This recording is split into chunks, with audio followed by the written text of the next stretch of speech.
Welcome back to the Snoozy Scientist, where we calmly explore the forgotten mysteries of our world, one sleepy yawn at a time. Tonight, we're setting sail across the waves of deep time to an age when the oceans had kings. For more than 150 million years, the seas belonged not to whales nor to sharks, but to reptiles, creatures so extraordinary that they turned the ocean into an empire. There was Mosasaurus, a predator longer than a bus, with jaws that could crush bone; Pliosaurus, whose bite was strong enough to shatter armor; the graceful Ichthyosaurs, shaped like living torpedoes, built for speed and precision; and Archelon, the gentle giant turtle, gliding through the currents like a drifting continent. These weren't background creatures in nature's story. They were the story. They built the food webs, balanced entire ecosystems, and commanded every corner of the sea. They survived shifting continents, rising volcanoes, and the slow turning of ice and fire across the planet. Warm-blooded, swift, and cunning, they were evolution's finest mariners. And then, almost without warning, their empire fell. The seas that had once echoed with life for ages fell silent. A kingdom that had lasted for 100 million years was gone. But what force could unmake such perfection? What was strong enough to strip the seas of their kings? Tonight, we'll slip quietly beneath those ancient waves, to drift beside the giants who once ruled the blue world, and uncover the story of how the oceans changed forever. But before we begin, I would love to know where in the world you're listening from and what the time is there. It is always fascinating to think of these stories being heard across so many different skies. If you enjoy these gentle journeys into Earth's distant past, please do consider leaving a like and subscribing to the channel. A warm thank you as well to those of you who are already subscribed. You're helping this little corner of the internet grow. Now, take a deep breath, let your shoulders ease, and together, let's drift softly into the age when reptiles ruled the seas. Before the silence that would one day come, there was a time when the oceans sang. Not the songs of whales or the deep hollow calls of modern leviathans, but a chorus of life so vast that every drop of seawater carried a heartbeat. The Mesozoic seas stretched across the planet like mirrors of a living sky. They shimmered with warmth, for the world then knew little of ice. Even near the poles, the waters carried the softness of summer. The air was heavy with moisture and oxygen, feeding both the forests above and the currents below. Sunlight slipped easily through the surface, warming the shallows and lighting up endless prairies of plankton drifting beneath the waves. These microscopic wanderers were the architects of everything to come. Plankton, small and unseen, built the base of a kingdom. They turned sunlight into life, weaving invisible threads of energy that tied every creature of the sea together. From them rose the ammonites, coiled like golden spirals, drifting and darting through the water with delicate precision. Their shells caught the light like jewels. They fed on the plankton clouds, and in turn, they became food for the swift and the strong. Fish filled the spaces between. Some glided like silver ribbons. Others hunted in schools that flashed like storms of light. Their movements shaped the rhythm of the seas, rising to feed at dawn, sinking again when darkness rolled across the water. And above them, rising through evolution's quiet patience, came the reptiles. These were not the lumbering lizards of the land.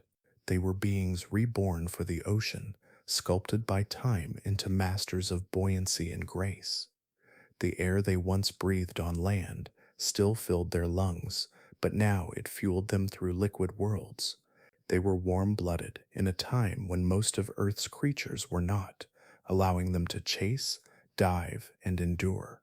Their bodies were designed not only to survive, but to thrive in endless motion. The seas they ruled were unlike those of today. The continents had not yet taken their final shapes. In the heart of what would one day be North America, the land had split open, and in its place an ocean bloomed.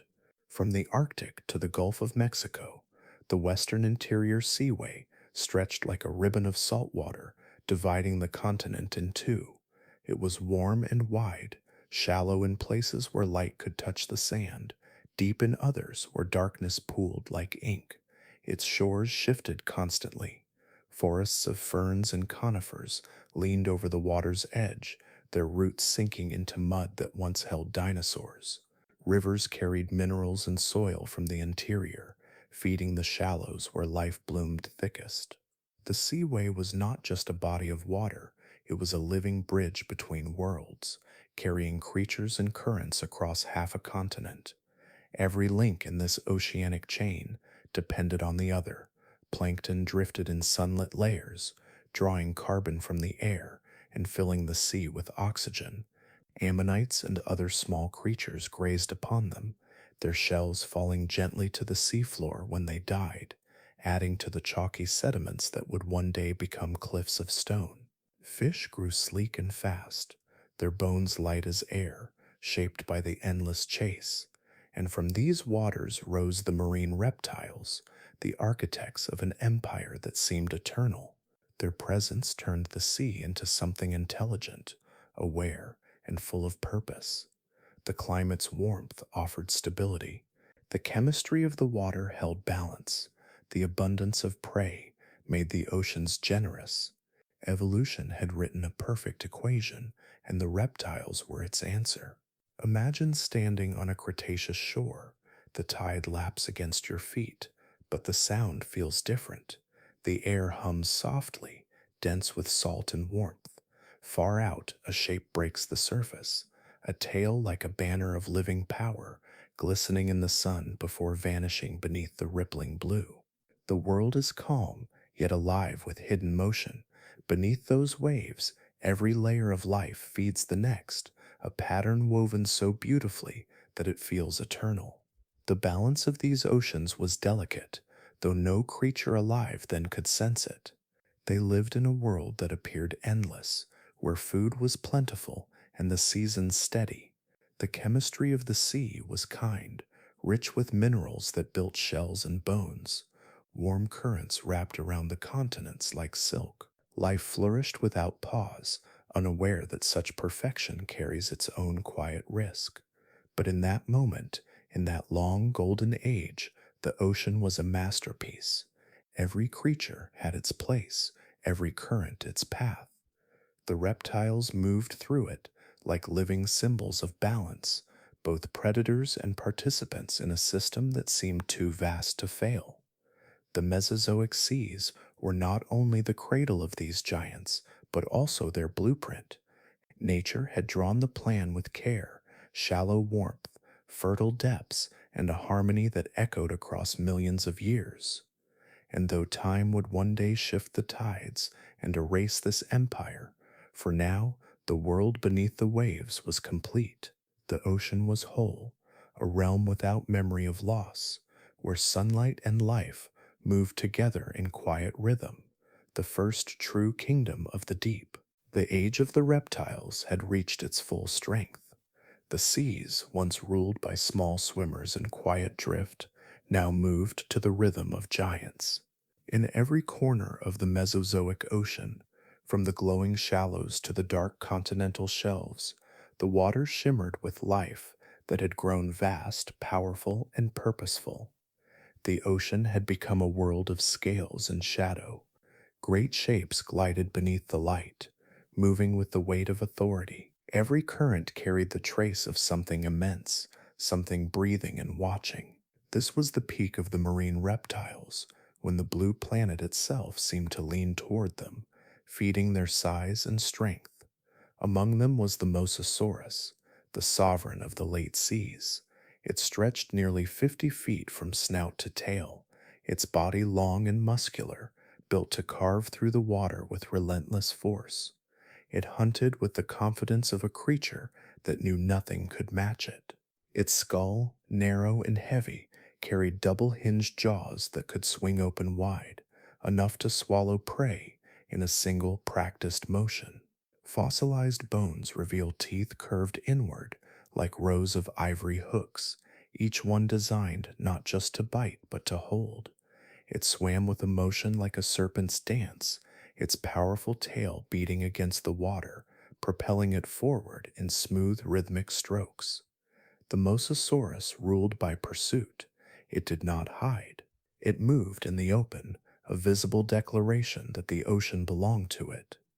Yet before the Mosasaurus came, the hunters of the deeper past.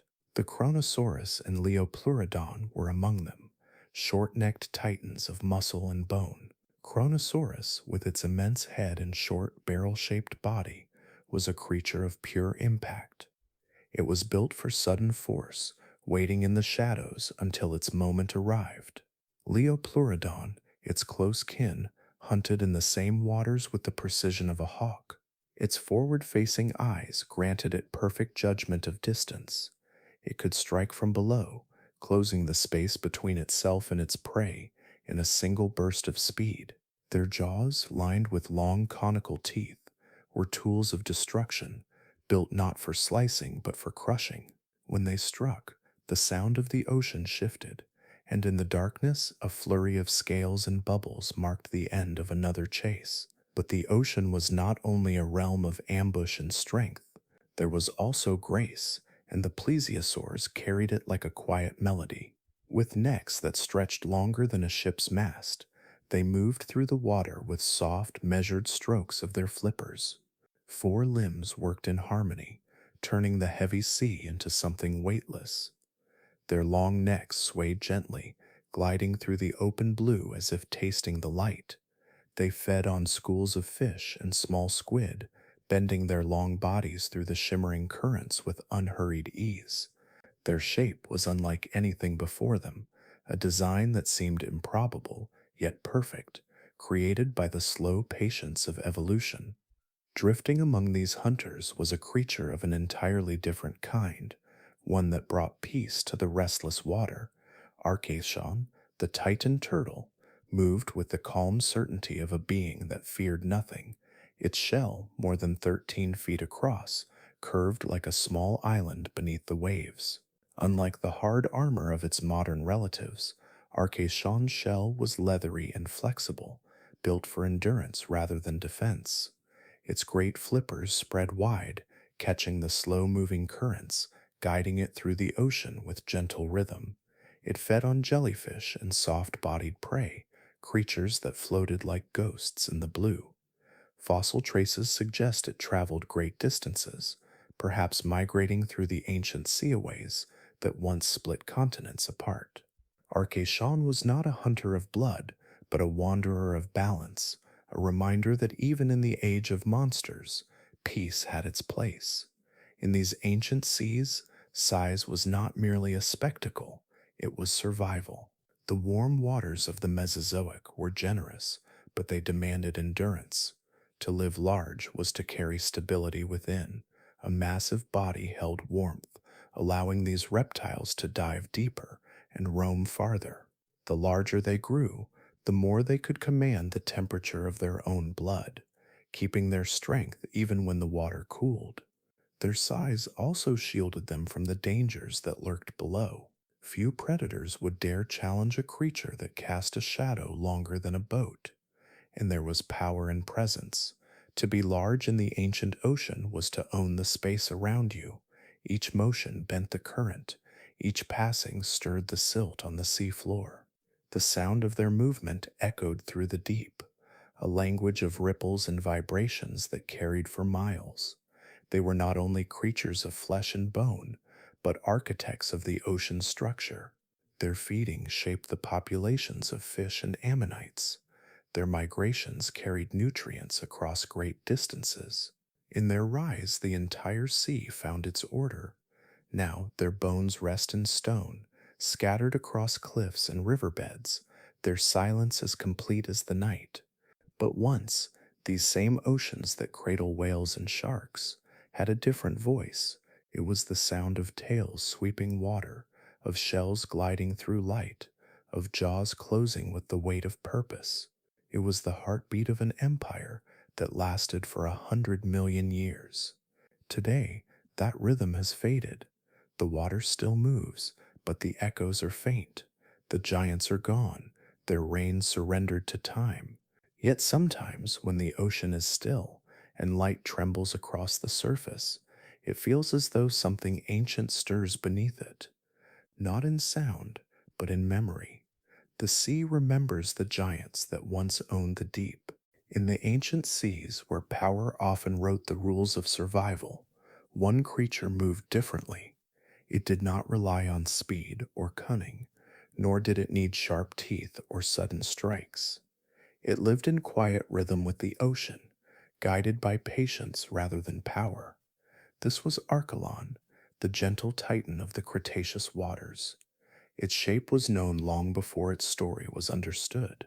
When the first fossils of Archelon were found in the soft rock of South Dakota's Pierre Shale, paleontologists uncovered the outline of a creature that dwarfed every turtle known before or since. Its flippers stretched more than 13 feet from tip to tip, wide enough to catch the slow-moving currents of the inland sea. Its shell, unlike the hard domes of modern turtles, was leathery and flexible, shaped more like a shield of living skin than armor. That softness made it lighter, helping it float and glide across long distances with minimal effort.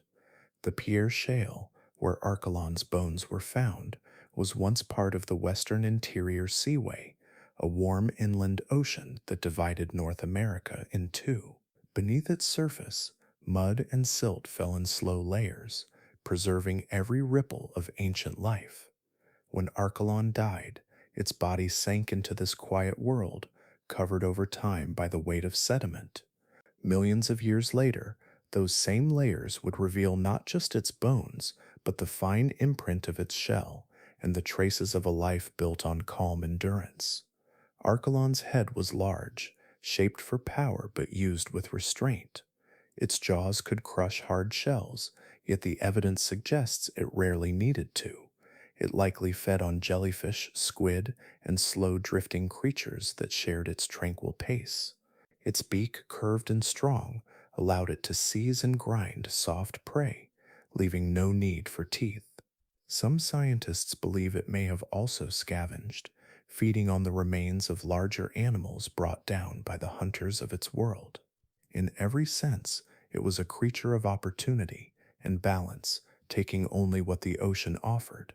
When it swam, Archelon must have moved with the ease of something perfectly made for its element. Its front flippers acted like wings, lifting it through the water in broad, graceful strokes. The rear flippers steered it gently, allowing it to turn without haste. It could dive for food, then rise to breathe in slow, deliberate rhythm. For a creature so immense, it lived without hurry. Time itself seemed to stretch around it. Unlike the ferocious reptiles that ruled the deeper waters, Archelon found safety in its size and its calm. Few predators dared to attack something so massive, though young hatchlings were not as fortunate. The Pierre Shale has offered hints of nesting behavior along ancient coastlines, where female Archelons may have come ashore to lay their eggs. The thought of those great creatures crawling onto the sand at night, their flippers pushing against the earth that had once been sea, paints a scene of quiet struggle. Their nests would have looked much like those of modern turtles, shallow depressions in the sand, carefully covered after the eggs were laid. And from those fragile shells, new lives would have emerged, no larger than a human hand, facing a world full of danger. The contrast between the adult's immensity and the hatchling's vulnerability spoke to a truth that time never changes. Even the mightiest forms of life begin small, fragile, and unguarded. Many young would never reach the safety of the water. Those that did faced long odds, drifting among predators and storms. But a few, carried by the currents, survived long enough to grow, to feed, and to join the slow procession of giants that crossed the ancient seaway. In life, Archelon embodied endurance. Its body, both strong and flexible, allowed it to persist through changing tides and shifting climates. It was not built for conquest, but for coexistence. Every part of it, from its broad shell to its soft glide through the water, spoke of a creature designed to last. Yet, like all life, its endurance had limits. Fossils show that by the end of the Cretaceous, Archelons had vanished, their lineage ending quietly as the world began to change. Rising sea levels, shifting coastlines, and the decline of their nesting grounds may have sealed their fate. Even so, their presence left a mark deeper than stone. The very rock that holds their remains tells of oceans once wide and tranquil, of creatures that ruled not by aggression, but by balance. Archelon stands as a reminder that strength can take many forms, and that survival is not always written in the language of speed or power. Sometimes it is written in the rhythm of steady motion, in patience, and in the calm acceptance of the sea's endless flow. If one could stand now on the cliffs where the Pierre Shale lies exposed and look toward the horizon, it is easy to imagine those shapes beneath the waves. The slow rise of a flipper, the gentle arc of a head breaking the surface, the soft pull of water around something vast and ancient. Archelon's time has passed, its shell turned to stone, its memory carried in the dust of the plains, but the ocean still carries its echo. Each wave that rolls across the shore, each ripple in the tide, seems to whisper of that gentle giant that once moved with the patience of the earth itself. In the calmness of its design, it found a kind of eternity, and though the sea has long since changed, its story remains, gliding softly through time, unhurried, like Archelon itself. As the Mesozoic seas deepened into their prime, the quiet balance that had once ruled the oceans began to shift. The age of peaceful giants gave way to something fiercer, faster, and far more cunning. Beneath the soft glow of the ancient sun, new hunters rose, creatures that turned the warm blue world into a vast hunting ground. From the shorelines of long forgotten continents, a family of reptiles that once walked the land began to change.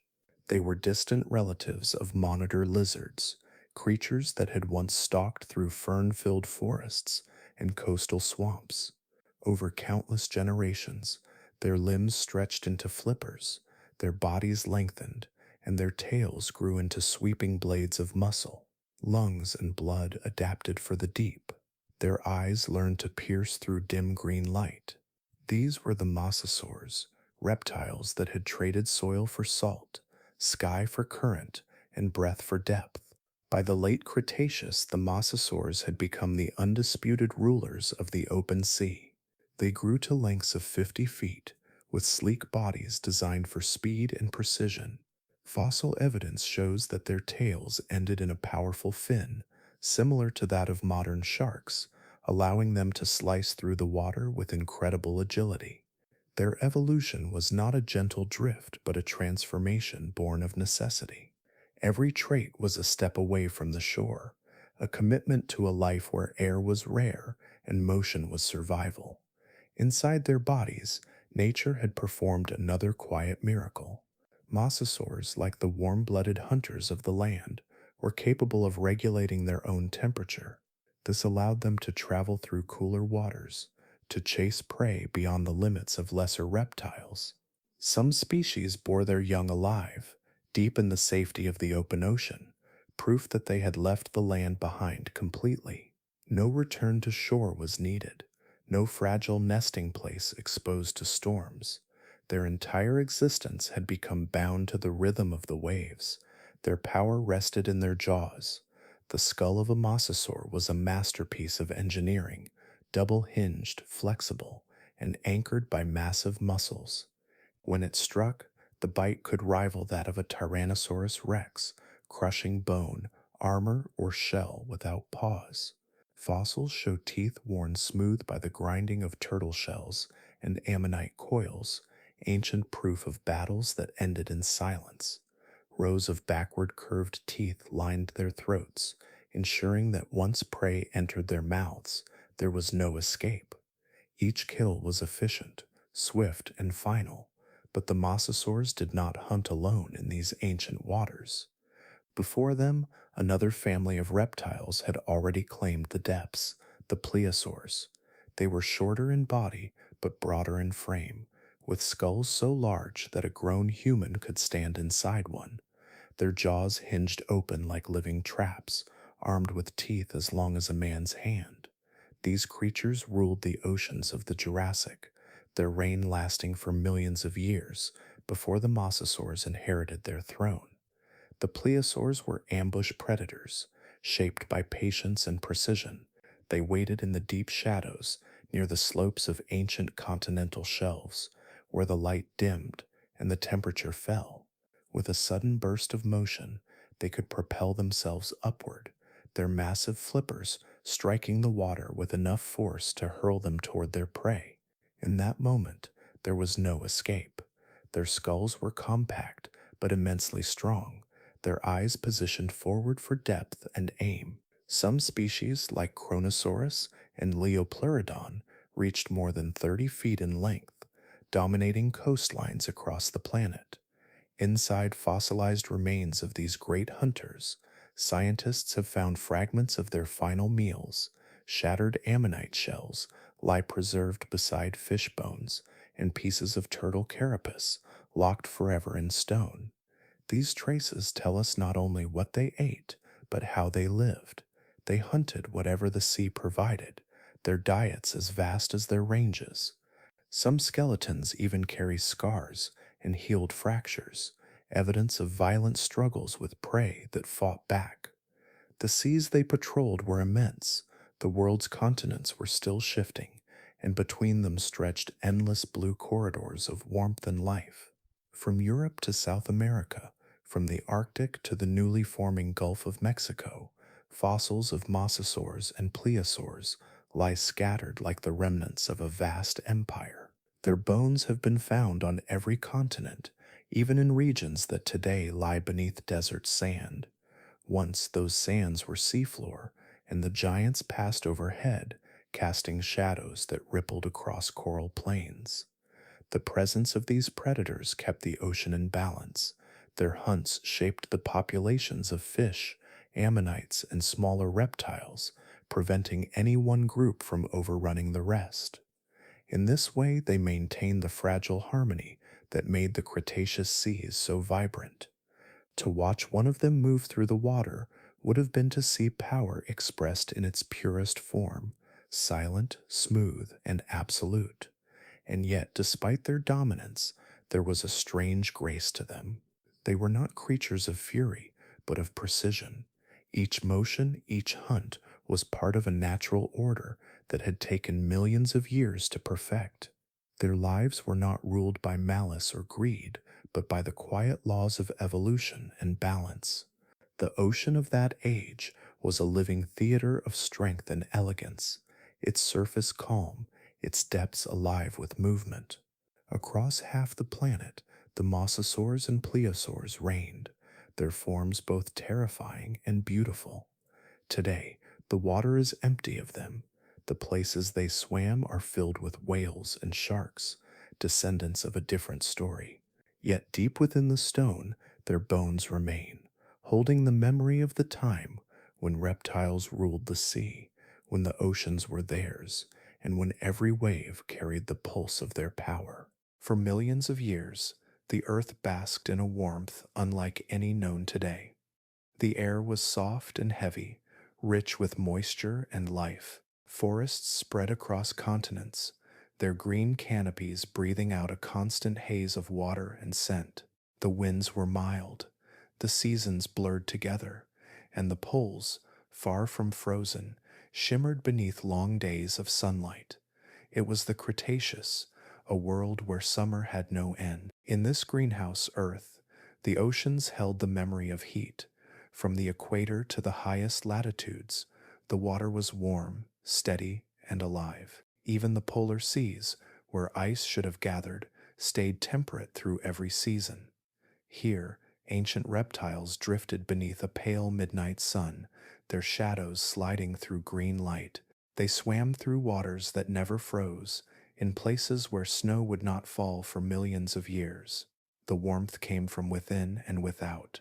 Deep inside the planet, volcanoes breathed carbon into the sky, feeding the air with invisible fire. The continents were restless, still wandering across the globe, pulling open wide new oceans that carried heat from the tropics to the poles. Above, the atmosphere was thick with greenhouse gases, holding the warmth close like a blanket. No ice caps sealed the poles, no glaciers carved the land. Rivers wound lazily through low valleys, feeding into shallow seas that shimmered beneath an endless horizon of light.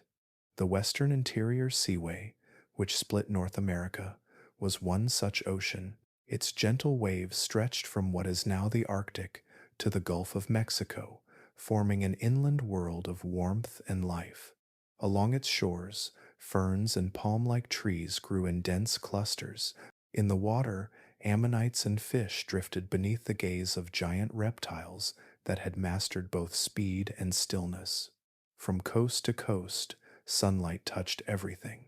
This heat gave rise to abundance. Coral reefs, usually confined to the warm belt near the equator, reached far beyond their modern limits. They bloomed along coastlines that today lie beneath snow.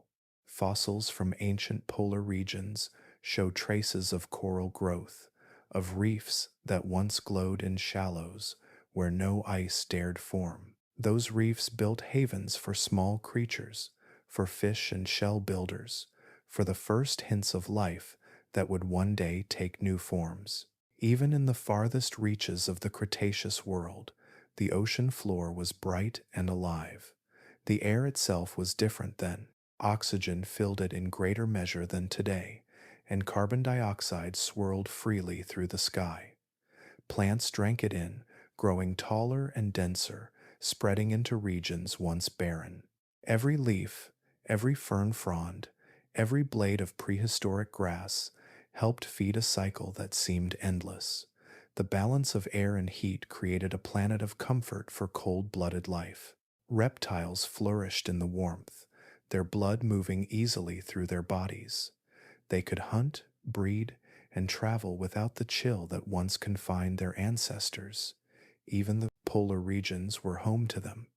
Fossils from ancient high latitudes reveal turtles, crocodile-like reptiles, and small dinosaurs living in places that now lie buried in ice. They basked under long days and endured mild nights, their worlds lit by a sun that barely set. In those ages, the earth itself seemed kind, a place of peace and plenty, but such warmth, as perfect as it seemed, came at a price. It masked instability. The high levels of carbon and heat made the oceans less able to breathe. In deeper waters, oxygen grew scarce. The balance that fed so much life also carried hidden limits. For now, though, the surface glittered with vitality. From above, had one looked down at this ancient planet, Earth would have glowed with color. The blues of the ocean would have been brighter, the greens of the forests deeper. The continents were dotted with inland seas, and the coastlines curved like brushstrokes of silver and gold. Clouds drifted thick and slow, feeding rains that rarely grew. Cold. The rhythm of life pulsed through every layer of air and water, steady and unbroken. It was a paradise for the hunters of the sea. Mosasaurs and Pliosaurus moved easily through the warm depths, their bodies sleek and responsive. Archelon glided across the currents without pause, its leathery shell catching the sunlight above. The ocean, alive and forgiving, demanded little from them but movement. Every current carried food, every wave brought the taste of life. In this age of unending summer, the earth felt timeless. Generations rose and fell beneath the same gentle heat. Forests grew, died, and grew again. Oceans swelled and receded, leaving behind new shores, new reefs, new paths for the wanderers of the deep. The planet had achieved a kind of balance, fragile yet vast, where everything seemed to exist in harmony, and yet, the illusion of eternity is the oldest in nature. Even in this endless warmth, change gathered quietly beneath the surface. The same heat that nurtured the world also stirred the forces that would one day unmake it. The continents kept moving. Volcanoes built mountains, then tore them down. The chemistry of the air, so generous and thick, began to shift. Nothing in nature lasts forever, not even paradise. For now, the seas still glittered with sunlight, and the air hummed softly with warmth. The great reptiles moved beneath the glow, unaware that the balance that had sustained them for millions of years was already beginning to turn. The world was full, the oceans wide, the light eternal, but even summer, no matter how endless it seems, must one day give way to change. Long before the seas fell silent, long before the final wave of extinction swept across the earth, one group of ancient mariners slipped quietly into history. Their disappearance came not with an impact or a storm, but with a slow fading, a retreat into time's deep shadow. These were the Ichthyosaurs, the sea's first great reptiles, creatures that had once ruled the oceans with grace and speed. For nearly 150 million years, they had been the ocean's swiftest shape. Their bodies, sleek and streamlined, mirrored the design of dolphins that would appear millions of years later. They were built for endurance and light, their movements smooth as breath. With long snouts filled with fine teeth and eyes as wide as dinner plates, they glided through the blue currents of the Jurassic and early Cretaceous like silver ghosts. They hunted fish and squid, rising to the surface for air before vanishing again into the depths. In their time, the Ichthyosaurs had seemed untouchable. They had mastered every secret the ocean offered. Their bodies were perfectly adapted for speed. Their tails, shaped like crescents, sliced through the water with almost mechanical rhythm. Their lungs drew deep breaths between dives, while their blood carried oxygen with remarkable efficiency. They even bore live young, proof that they had fully severed their link to the land. Evidence of this is written in the fossils of Holzmaden, a quiet region in southern Germany where black shale preserves a world long vanished. There, in the stone, lie the shadows of ichthyosaurs frozen in their final moments. Some of these ancient mothers still carry their unborn within them, the tiny skeletons curled neatly inside. In one fossil, a newborn can be seen halfway emerged, the act of birth forever paused by time. It is one of the most intimate records in paleontology, a moment of life captured within the stillness of death. These fossils tell a story not of weakness but of mastery. The ichthyosaurs had conquered the sea completely, yet it was this perfection that may have sealed their fate. As the Cretaceous world evolved, the oceans began to change in quiet but powerful ways. Temperatures cooled ever so slightly, and new forms of life began to fill the waters. Fish diversified, squid-like cephalopods became more elusive, other marine reptiles, such as the emerging Mosasaurus and Pliosaurus, began to compete for the same prey. The Ichthyosaurs, specialists of motion and precision, found themselves without room to adapt. Their streamlined bodies, once their greatest advantage, had become a constraint. Evolution had shaped them too perfectly for a world that was slowly slipping away. Fossil evidence shows that near the end of their reign, their diversity dropped sharply. Species that once filled every corner of the ocean vanished one by one until only a few remained. Some scientists believe the shift in global climate played a role. The Cretaceous may have brought cooler waters to regions that had once been tropical. The ichthyosaurs, though fast and warm-blooded, may have depended on stable environments for breeding and migration. Even a small drop in temperature could have changed the chemistry of the seas, altering the availability of the prey they needed most. Others suggest that their downfall came from competition.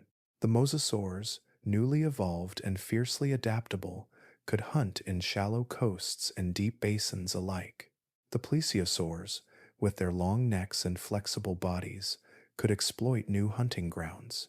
The oceans were growing more crowded, and the balance that had held for so long began to crack. Yet, there is another possibility, quieter and harder to prove, that their extinction came not from violence, but from time itself. Some lineages fade not because of catastrophe, but because the conditions that gave them rise no longer exist. The Ichthyosaurs had ruled through eras of warmth and stability, through seas that had been kind and constant. When those seas began to shift, their dynasty ended not with a roar, but with a whisper. In the layers of Holzmaden and other fossil sites around the world, the record of their disappearance is subtle. There is no single event, no sudden break in stone. Instead, they grow fewer, their bones scattered thinner through the sediment, until at last they are gone. The ocean continued without them, reshaping itself around new rulers. The Plesiosaurs lingered. The Mosasaurs would come later, rising to power in the same waters that had once belonged to their predecessors. But the Ichthyosaurs, the first true swimmers, the ones who had turned land's breath into ocean's strength, had vanished. Their story feels different from the cataclysms that followed. It was not the work of fire or impact, but the quiet mathematics of evolution. The same forces that once lifted them to dominance turned gently against them, erasing them with the patience of the tide. Their end was not failure, but transition, a reminder that in nature, even mastery is temporary. And yet, they left behind traces that refuse to fade. Every fossilized mother, every smooth vertebra, every delicate tooth speaks of a time when reptiles ruled the sea, not with terror, but with speed and grace. Their extinction was a prelude to the greater endings still to come, a soft foreshadowing of how entire worlds can slip away. Now, their stone-gray forms rest in museums and cliffsides, silent but eloquent. They whisper of oceans that no longer exist, of a warmth that has long cooled, and of the endless rhythm that carries life from rise to fall. The Ichthyosaurs vanished, but the sea remembers them, not as victims, but as the first architects of life in motion, who once turned sunlight and breath into the poetry of the deep. For millions of years, the oceans had seemed eternal. Warm currents flowed across continents, and sunlight filtered gently through the waves, feeding reefs, plankton, and giants alike. Life had found a rhythm so balanced, so vast, that it must have felt endless. But even the calmest tides carry hidden changes, slow and steady, shaping what comes next. By the late Cretaceous, the first quiet fractures had begun to form in the empire of the sea reptiles. The earth itself was shifting. The continents, still restless from their long drift, rose inch by inch from the deep. Where the western interior seaway had once cut across North America, land began to reemerge, grain by grain, year by year. The shallow inland waters that had stretched like veins through the continent began to shrink.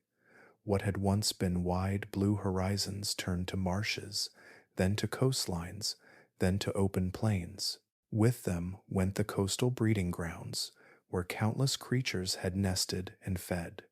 This change did not come in a rush. It unfolded across ages, so gradual that no single generation of reptile or fish could sense it. The water grew shallower, the tides stronger. Places that had once teemed with plankton and coral became silty and unstable. The Mosasaurs and Plesiosaurs still ruled the seas, but their world was growing smaller with each passing age. At the same time, the global climate began a slow and steady cooling. The warmth that had cradled life for so long started to fade, replaced by cooler winds and changing currents.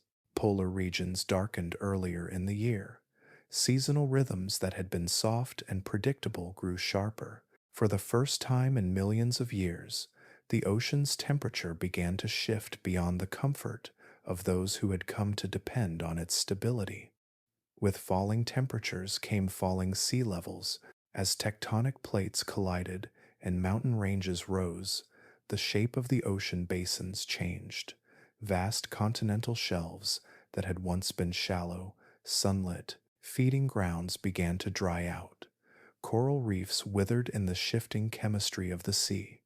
Many ammonite species, the spiral shelled drifters that had fed so many marine predators, began to decline. Their delicate shells, sensitive to even small changes in acidity, could no longer hold against the ocean's subtle transformation. Fewer ammonites meant fewer prey. The intricate web that had held the marine ecosystem together started to loosen. Fish that once thrived in warm, nutrient rich waters grew scarce. Plankton communities shifted as the oceans cooled and currents changed their flow. Everything that had once been stable began to tremble in slow motion.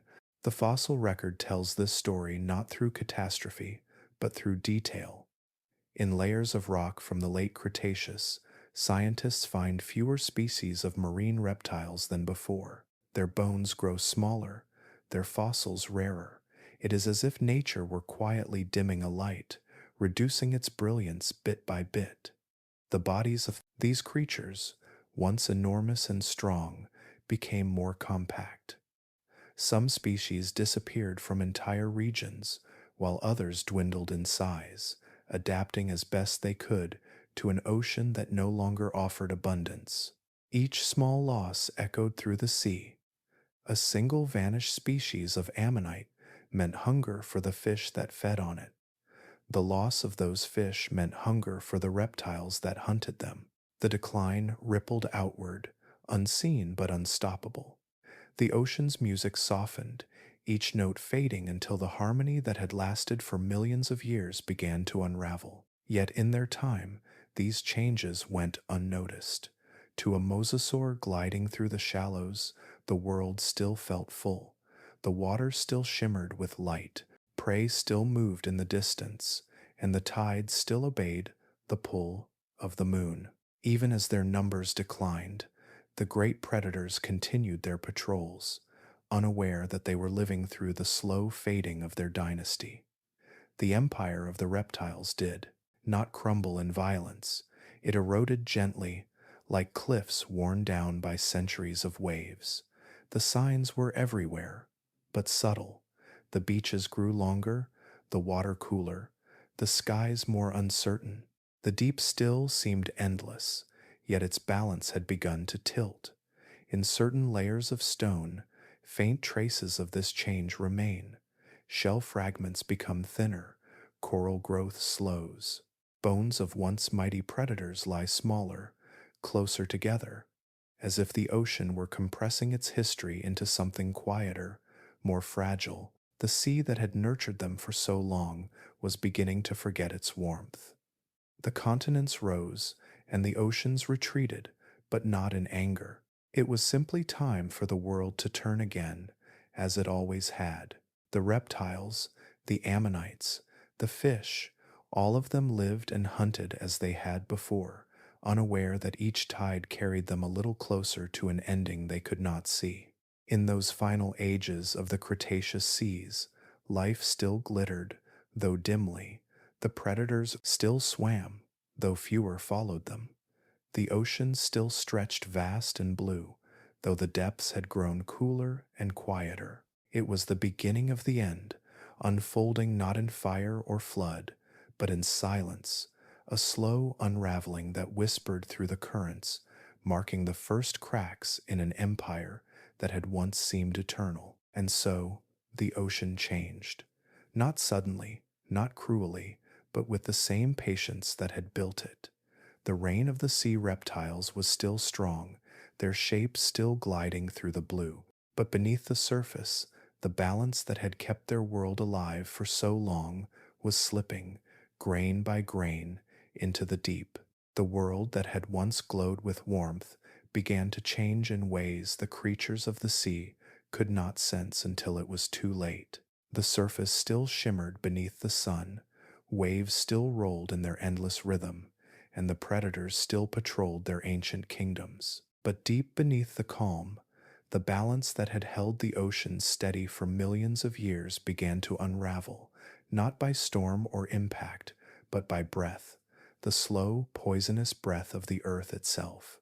Far across what would one day be India, the ground opened in fire. From vast cracks in the crust, molten rock poured forth in waves of heat and ash. The eruptions were not a single event, but a pulse that lasted hundreds of thousands of years, each outpouring building upon the last. This volcanic expanse would later be called the Deccan Traps, named for the step-like layers it left behind, staircases of stone built from lava that once ran like rivers. With every eruption, the sky thickened, the air filled with carbon dioxide and sulfur gases that drifted into the upper atmosphere, circling the planet in veils of haze. These invisible clouds trapped heat, turning the air heavy and strange. Acidic rains fell upon the land, washing minerals into rivers that carried them toward the sea. Slowly, quietly, the chemistry of the ocean began to change. At first, it may have seemed harmless. The creatures of the shallow seas went about their ancient patterns, ammonites drifting, plankton blooming, fish darting through the light. But chemistry is patient, and time magnifies every imbalance. The carbon dioxide absorbed by the ocean turned its waters more acidic, molecule by molecule. The very substance that had once given life its spark now began to erode it from within. Tiny plankton, the foundation of all marine life, were the first to suffer. Their shells, made of calcium carbonate, began to dissolve in the shifting water. Without them, the chain of life that fed the seas weakened. The ammonites, who had survived countless changes before, found their food sources fading. Coral reefs, already strained by falling sea levels, lost their fragile skeletons to the acidifying water. Even the plankton that lived without shells were affected, as nutrients shifted and oxygen grew scarce. The ocean was not dying suddenly, it was being unmade, one breath at a time. In the deeper waters, where light did not reach, something darker began to stir.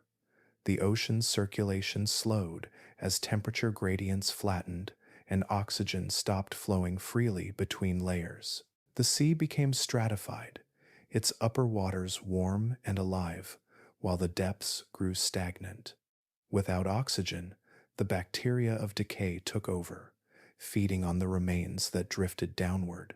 They released hydrogen sulfide, a gas both deadly and foul, turning parts of the sea into silent, suffocating basins. Over time, these lifeless waters expanded. The sediments that settled in them turned black with organic matter that could no longer decompose. These layers of black shale still exist today, silent records of what scientists call oceanic dead zones. Each dark band in the rock marks a time when life faltered and the seas went still. The oxygen that had once filled the oceans like breath was gone, consumed by processes too slow to see and too vast to stop. Even in this quiet apocalypse, some life endured. Bacteria adapted to the new chemistry, thriving in the sulfur-rich depths. Some plankton found ways to survive in the changing currents. But the larger creatures, the ammonites, the fish, the great reptiles, faced a thinning world. Their food chains broke apart. Hatchlings starved in shallower seas that no longer bloomed with plankton. The very water that had once lifted them became heavy and treacherous. Fossil evidence from this time tells a story of subtle decline. Shells grow thinner, skeletons show signs of malnutrition. The diversity of species drops sharply. What had once been an empire of abundance began to look empty. And yet, this was not the final extinction. Not yet. It was something quieter, more insidious, a slow suffocation that crept through every layer of the sea. From the surface, the ocean must have seemed unchanged. The waves still caught the sunlight, The skies, though hazy, still open to the same golden warmth, but beneath the surface, the deep had turned against itself. The very chemistry that had allowed life to flourish was now its betrayer. In the layers of black shale that lie buried across continents today, we can still trace this betrayal. They are the ocean's diary, written in carbon and silence. Each layer marks a heartbeat of the planet as it gasped beneath the weight of its own breath. The Earth was reshaping itself, preparing unknowingly for the next great shift. But to the creatures of the time, it must have felt like an endless night settling beneath the waves. And so the oceans, once the cradle of life and the heart of warmth, became the stage for a quiet undoing. The surface shimmered, but the depths had fallen still. What began with fire on land had reached the sea, and the sea, unable to resist, began to lose its breath. The first true suffocation of the ancient oceans had begun, not with noise or fury, but with silence. It began as silence, the kind that fills the air before something immense happens, when the wind stills and the light turns strange. The world had no reason to expect an ending. The oceans breathed, the forests whispered, and the great reptiles of the sea moved through the water as they always had. But far beyond the clouds, in the cold dark above the atmosphere, something ancient was already falling. The asteroid came from deep space, a wandering fragment of rock and metal left over from the birth of the planets. For millions of years, it had circled the sun unseen until its path crossed with Earth's. It struck without warning, a piece of the cosmos 15 kilometers wide, moving faster than any storm or sound. When it hit the shallow sea near what is now the Yucatan Peninsula, the impact unleashed an energy greater than 10 billion Hiroshima bombs. The ocean exploded upward in a wall of fire and steam. The air ignited. In an instant, the water above the impact site vanished into vapor, and the seabed itself turned to liquid stone. For a few seconds, gravity and sound lost their meaning. The shockwave moved faster than any wind the planet had ever known, flattening forests thousands of kilometers away. Mountains shuddered, the sky glowed white. The earth itself rang like a bell struck by an invisible hammer. In the western interior seaway, the inland ocean that still cut through North America, the wave arrived minutes later. It was not a wave as we understand it, but a moving wall of water hundreds of meters high. It raced across the seaway, sweeping everything before it, reefs, sediments, and the creatures that lived within. Mosasaurs, Pliosaurs, turtles, and fish were carried and crushed by the force of a sea turned against itself. When the water returned, it left behind nothing but silt and silence. Then came the rain. The air, heavy with vaporized rock, sulfur, and ash, turned black. Across the world, droplets of acid fell upon the land and sea. Forests smoldered. The surfaces of lakes shimmered with toxic films. The ocean's chemistry shifted again, faster this time, as the delicate balance of salt and life dissolved. From the sky fell not just rain but glass. The heat of the impact had melted the Earth's crust, sending molten droplets upward into space. As they cooled and hardened, they returned as tiny spheres of glass, falling like a deadly mist. Fossil beds discovered millions of years later would reveal fish with these glass beads trapped in their gills, a final breath caught in stone.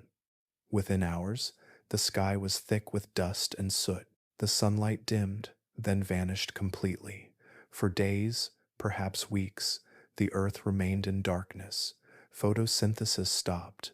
The plankton that fed the seas began to die, and with them, the food chains that depended on them. The ammonites, already struggling from the chemical shifts of earlier ages, vanished almost overnight. Coral reefs fell silent. The predators that had once ruled the deep, those masters of motion and grace, found themselves adrift in an ocean that no longer lived. Even the temperature changed. Fires across continents filled the air with smoke that blocked the sun, while the sulfur from the Deccan volcanoes and the impact's own gases turned the atmosphere into a mirror of death. The earth cooled rapidly. The warmth that had defined the age of reptiles drained away. For the first time in 100 million years, frost touched the edges of the tropics. In the fossil record, this moment is a thin line of clay, rich in iridium, a rare metal more common in asteroids than in Earth's crust. That line marks the instant the world changed. Above it, the fossils of the Old Age vanish. Below it, the remains of the Cretaceous flourish. Everything between them is silence. Scientists studying those layers find chaos frozen in perfect order. Charred pollen from global wildfires, grains of shocked quartz, crystals deformed by impossible pressure, tiny spherules of glass, evidence of molten rain. And beneath it all, the remains of the last creatures to witness the Cretaceous world. Fish and turtles buried side by side, their bones dusted with minerals from an ocean that boiled and cooled in the same breath. For those who survived the first hours, the world that followed was almost unrecognizable. The air grew colder, the skies stayed dim for months. With the plankton gone, the surface waters starved, and the animals that depended on them, from small fish to giant reptiles, perished in turn. The deep ocean, once alive with movement, became a grave. There are places today where this moment is still visible. In the cliffs of North Dakota and Mexico, in layers of stone that once lay beneath warm seas, the record of that day is perfectly preserved. There are fish with glass beads in their gills, ammonites trapped mid-swim, leaves covered in ash that never fell to the ground. Each fossil holds the story of that instant when life was interrupted, when the ocean, for all its vastness, could not escape the sky. It was the day the earth changed its rhythm, the day warmth became cold and motion became stillness, the day the sea lost its kings and silence filled the depths where once there had been song. And though the planet would heal in time, and life would return in forms both familiar and new, the ocean would never again be the same. The age of the great reptiles had ended, not in the slow turning of time, but in one terrible heartbeat, when the sky fell into the sea. When the fire faded, the light did not return. The sky, once blue and wide, had become a ceiling of shadow. For the first time in more than 150 million years, the Earth's oceans lay beneath a sun that could no longer be seen. Ash and soot from the impact thickened the air, wrapping the planet in a blanket of night. The atmosphere, filled with dust, sulfur, and smoke, blocked the light almost completely. For weeks, then months, day and night were indistinguishable. The winds blew cold, and the rain fell dark and heavy, tasting faintly of ash. Across the land and sea, the warmth that had once cradled life slipped away. Beneath this endless twilight, the ocean waited. Its surface cooled, its color deepened from blue to black. The shallow waters, once glowing with plankton and coral, turned still. Sunlight could no longer reach the surface to fuel the smallest forms of life. Photosynthesis, the quiet, constant miracle that powered every breath and every heartbeat in the sea, came to a halt. The plankton, those invisible architects of the ocean's rhythm, began to die. They had been the ocean's lungs, turning light into energy, drawing carbon from the air, feeding everything from tiny fish to the greatest predators. Without them, the chain that linked all marine life began to crumble. At first, the loss seemed invisible. The surface waters, though darker, still moved with waves. Fish still swam through the dim light, though more slowly now, their paths uncertain. But soon, hunger began to ripple outward through every level of the food web. Small fish that fed on plankton starved, and the creatures that fed on them found less to hunt. The ammonites, once the drifting jewels of the ocean, could not endure the silence. Their spiral shells, so long a symbol of life's persistence, vanished from the record. They had survived volcanic eruptions, shifting continents, and the slow cooling of ages, but not this. They floated to the surface in lifeless spirals, their empty shells settling into the blackened sediment below. And the giants, the rulers of the sea, felt the darkness closing around them. The Mosasaurs, who had once prowled coastlines and deep basins alike, could no longer find enough prey. The Pliosaurus, with their long necks and steady grace, glided through waters that offered no sustenance. Even the last of the great turtles, Archelon and its kin, struggled as the currents grew colder and the food that once drifted beneath them disappeared. In the silence that followed, the ocean's vast heart seemed to stop beating. The warmth that had flowed through its waters cooled. The movement of life, once a steady pulse of energy and color, slowed to stillness. Fossils from this time record a thinning of diversity, a narrowing of form and abundance. The bones of the last marine reptiles lie scattered in layers of silt and ash, mingled with the remains of fish and shell fragments, a tapestry of endings woven by the sea itself. For months, perhaps even years, the darkness persisted. The upper layers of the ocean turned cold and heavy. The deeper waters, deprived of oxygen, grew stagnant. The chemical imbalance that had begun long before the impact now deepened, trapping carbon in the depths and leaving the surface lifeless. The once green waters that had fed entire empires of creatures became gray, then black, as the ocean entered a long sleep. Yet even in this silence, the earth still moved. The tides continued to rise and fall, though there were no living witnesses to follow them. Waves still broke upon empty shores. The moon still pulled at the sea, its reflection lost in the thick clouds above. And somewhere beneath the darkness, in the quietest depths, tiny organisms clung to life, remnants of a world that refused to vanish entirely. It is difficult to imagine a world without light. For countless generations, the sun had been a constant presence, shaping every form, every breath, every movement. To lose it so suddenly was to lose not only warmth, but memory itself. The planet had forgotten what morning felt like. When the dust finally began to settle and a faint glow returned to the horizon, it revealed an ocean forever changed. The surface lay calm and colorless. The reefs, once living cities of coral, were nothing but pale skeletons. The predators that had ruled for ages were gone. Only a few small survivors, turtles, fish, and the ancestors of modern sharks, drifted through the emptiness.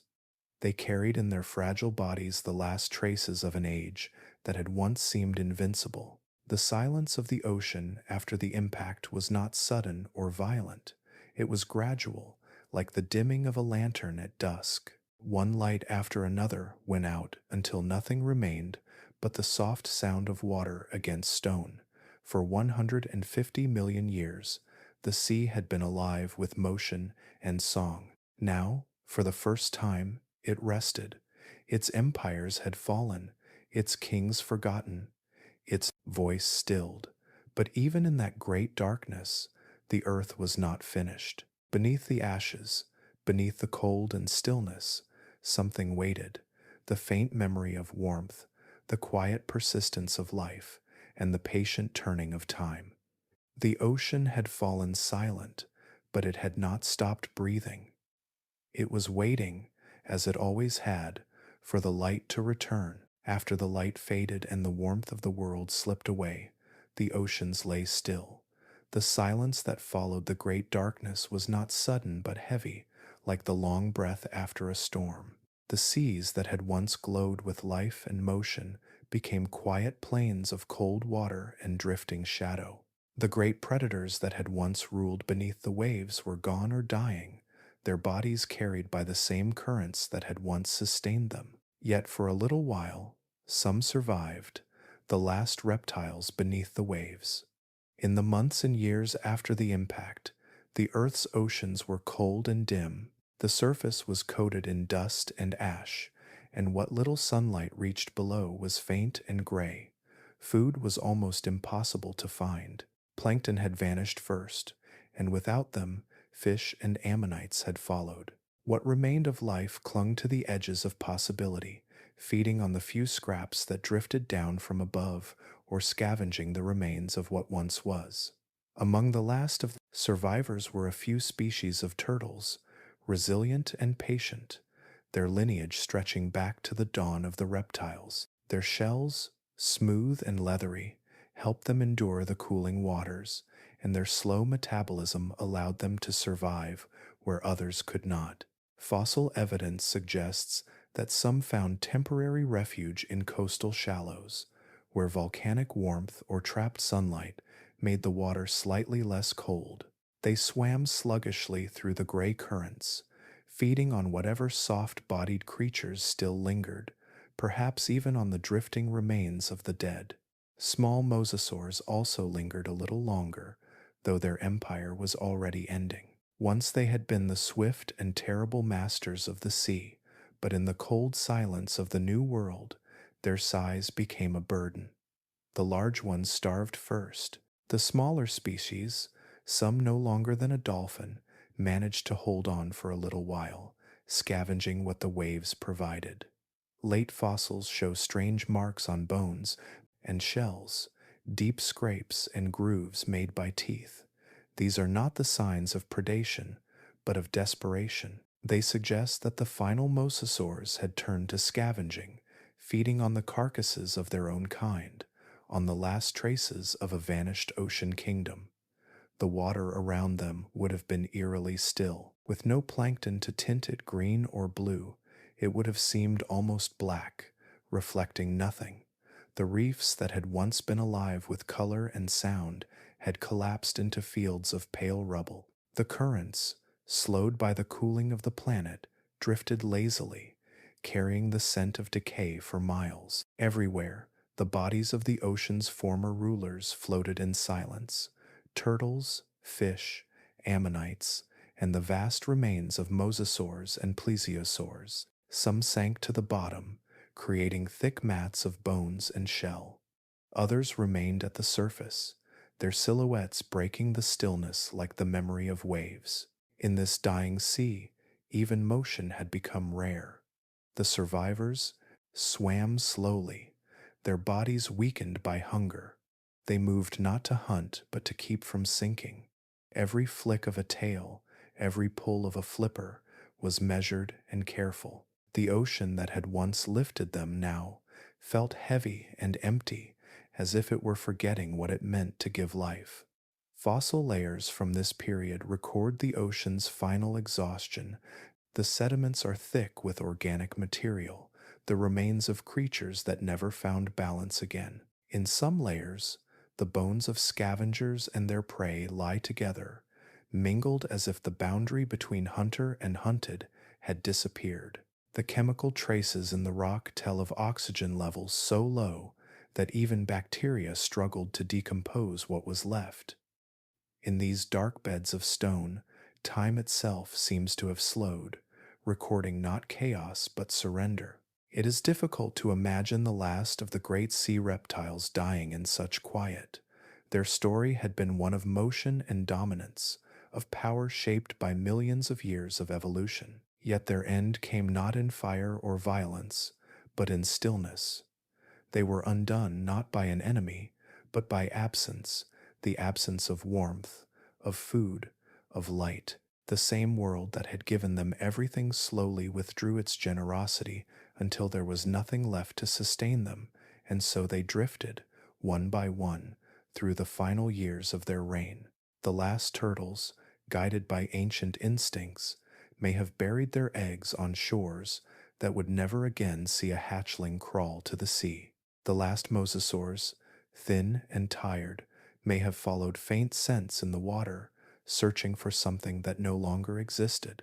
Eventually, even these final survivors vanished, leaving only bones to settle gently into the soft mud below.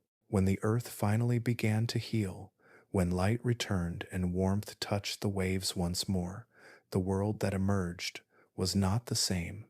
The great reptiles were gone. The oceans, emptied of their kings, had become quiet again for the first time in 150 million years. No creature ruled the sea with tooth and muscle.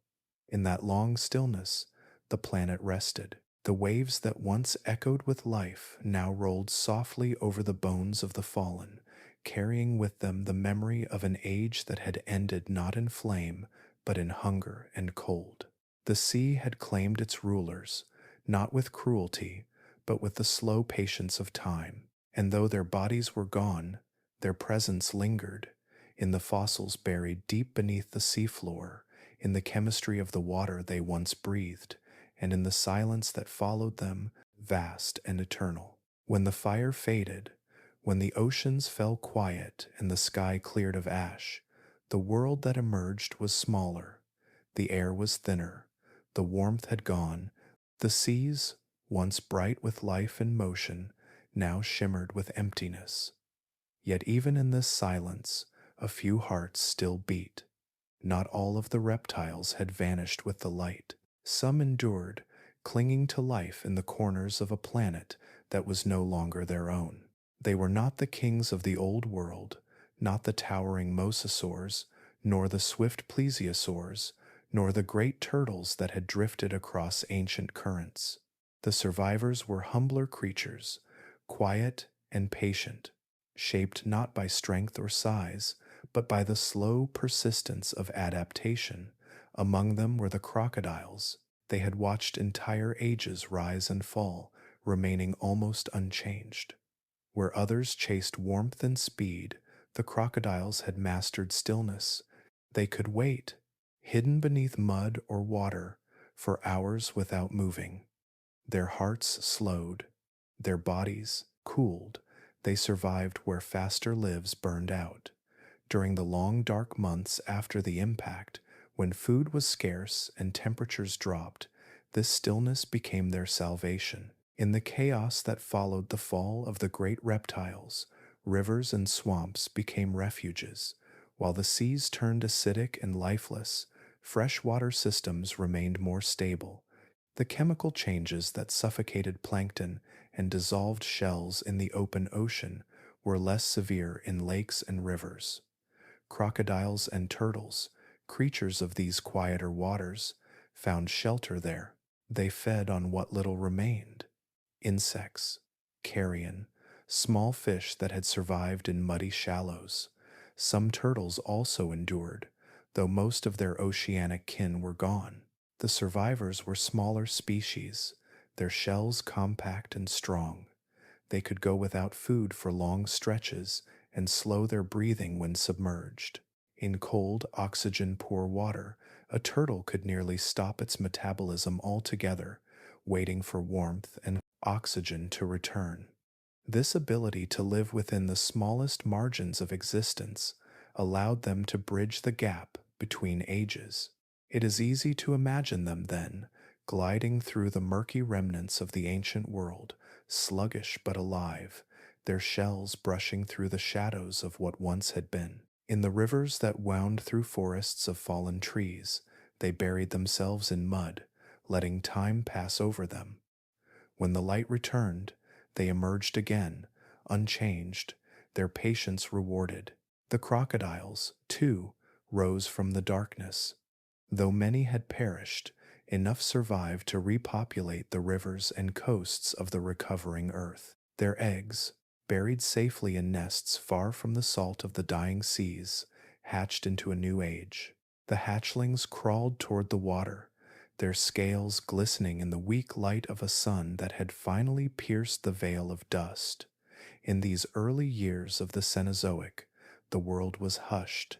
The great reptiles that had ruled the oceans were gone, and so were the ammonites that had filled them. The sky, once filled with pterosaurs, was now empty. On land, the last of the dinosaurs had fallen. The planet had become quiet enough to hear the wind again, the soft rush of rivers carving new paths through the ash. From the ruins, new forms began to stir. The mammals, small and unassuming during the long reptilian reign, now stepped into the open light. Their fur trapped warmth, their hearts beat fast, and they learned quickly. But the reptiles that had survived, the crocodiles and turtles, carried with them an older kind of wisdom. They had learned that power was not always measured in speed or size, but in endurance. Fossil evidence tells us that crocodiles and turtles recovered slowly but steadily. Within a few million years, their numbers grew again. In some places, they even expanded into new habitats, filling roles left vacant by extinction. Their presence became a thread of continuity, linking the lost world of the Cretaceous to the reborn landscapes of the Cenozoic. The Earth itself was changing. The air warmed again, though it never regained the lush humidity of the age before.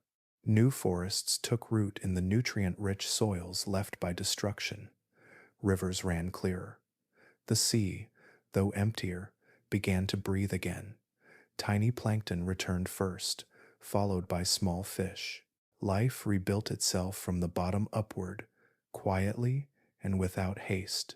In this renewal, the survivors played their part. Crocodiles became reminders of ancient design, sleek, enduring shapes sculpted by time to survive nearly anything. Turtles continued their slow migrations, paddling through new oceans that would one day teem with life again.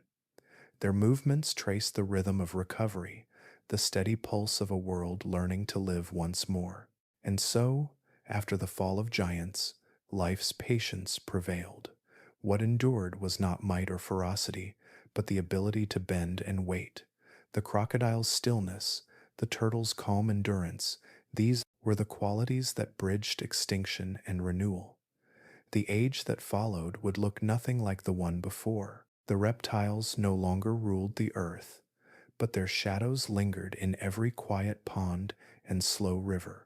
The world they left behind was scarred yet breathing, its silence no longer the silence of death, but of rest. The dawn of the Cenozoic came softly. There were no roars, no thunder, no fire, only light returning through the clouds and the slow rustle of life beginning again. The survivors of the sea, patient, ancient, and unchanged, drifted through the calm waters of a new world, carrying with them the memory of all that had been lost and the quiet promise of what would come next. When the silence of the old world finally began to fade, the sea stirred once more. The ashes had settled, the air had softened, the great reptiles were gone, their empires dissolved into memory. But the ocean, as it had always done, began to dream again. From the coastlines of a healing earth, new lives began to emerge. Small creatures that had once scurried along the edges of ancient forests now found their way toward the water. They were mammals, fragile, warm-blooded survivors of the catastrophe that had erased so much. At first, they came only to drink or to feed on stranded fish. But the sea, with its vastness and mystery, had always called to life. Slowly, generation by generation, these creatures began to answer. It started with the semi-aquatic ancestors of whales, animals that still bore the shapes of land dwellers. They had legs for walking, lungs for breathing, and teeth meant for catching prey. Yet something within them began to change. As they chased food into deeper waters, their bodies adapted to the pull of the waves. Bones grew denser to resist buoyancy. Nostrils crept higher on their skulls, beginning their quiet journey toward the top of the head. Their limbs, once meant for walking, widened into paddles. The ocean was sculpting them, as it had sculpted the reptiles before them. In the fossil beds of Pakistan and India, the bones of these early travelers tell the story of transformation. Pakicetus still walked upon land, though its ears were already tuned for hearing underwater. Ambulocetus swam with heavy strokes of its limbs, half crocodile, half mammal, a creature between two worlds. Then came Basilosaurus, a serpent-bodied mammal that stretched more than 15 meters long. Its spine, elongated like a wave in motion, tells of an animal that had surrendered fully to the sea. The ocean had found its new ruler. Where once the reptiles had dominated with muscle and armor, the mammals conquered through adaptability and intelligence. Warm-blooded and capable of regulating their temperature, they could venture into colder waters that had once been off limits. They gave live birth, sparing their young the peril of returning to land, and their lungs, though still air-breathing, became capable of astonishing feats, diving deep, holding breath for minutes, then hours, in the silent blue below. In this slow rebirth, the whales became the ocean's next masterpiece. Their forms echoed those of the vanished reptiles, the same sleek outlines, the same balance of strength and grace. Yet these were no mere copies. Evolution had taken the lessons of the past and written them anew in flesh and song. The whales' bodies became perfect instruments of motion.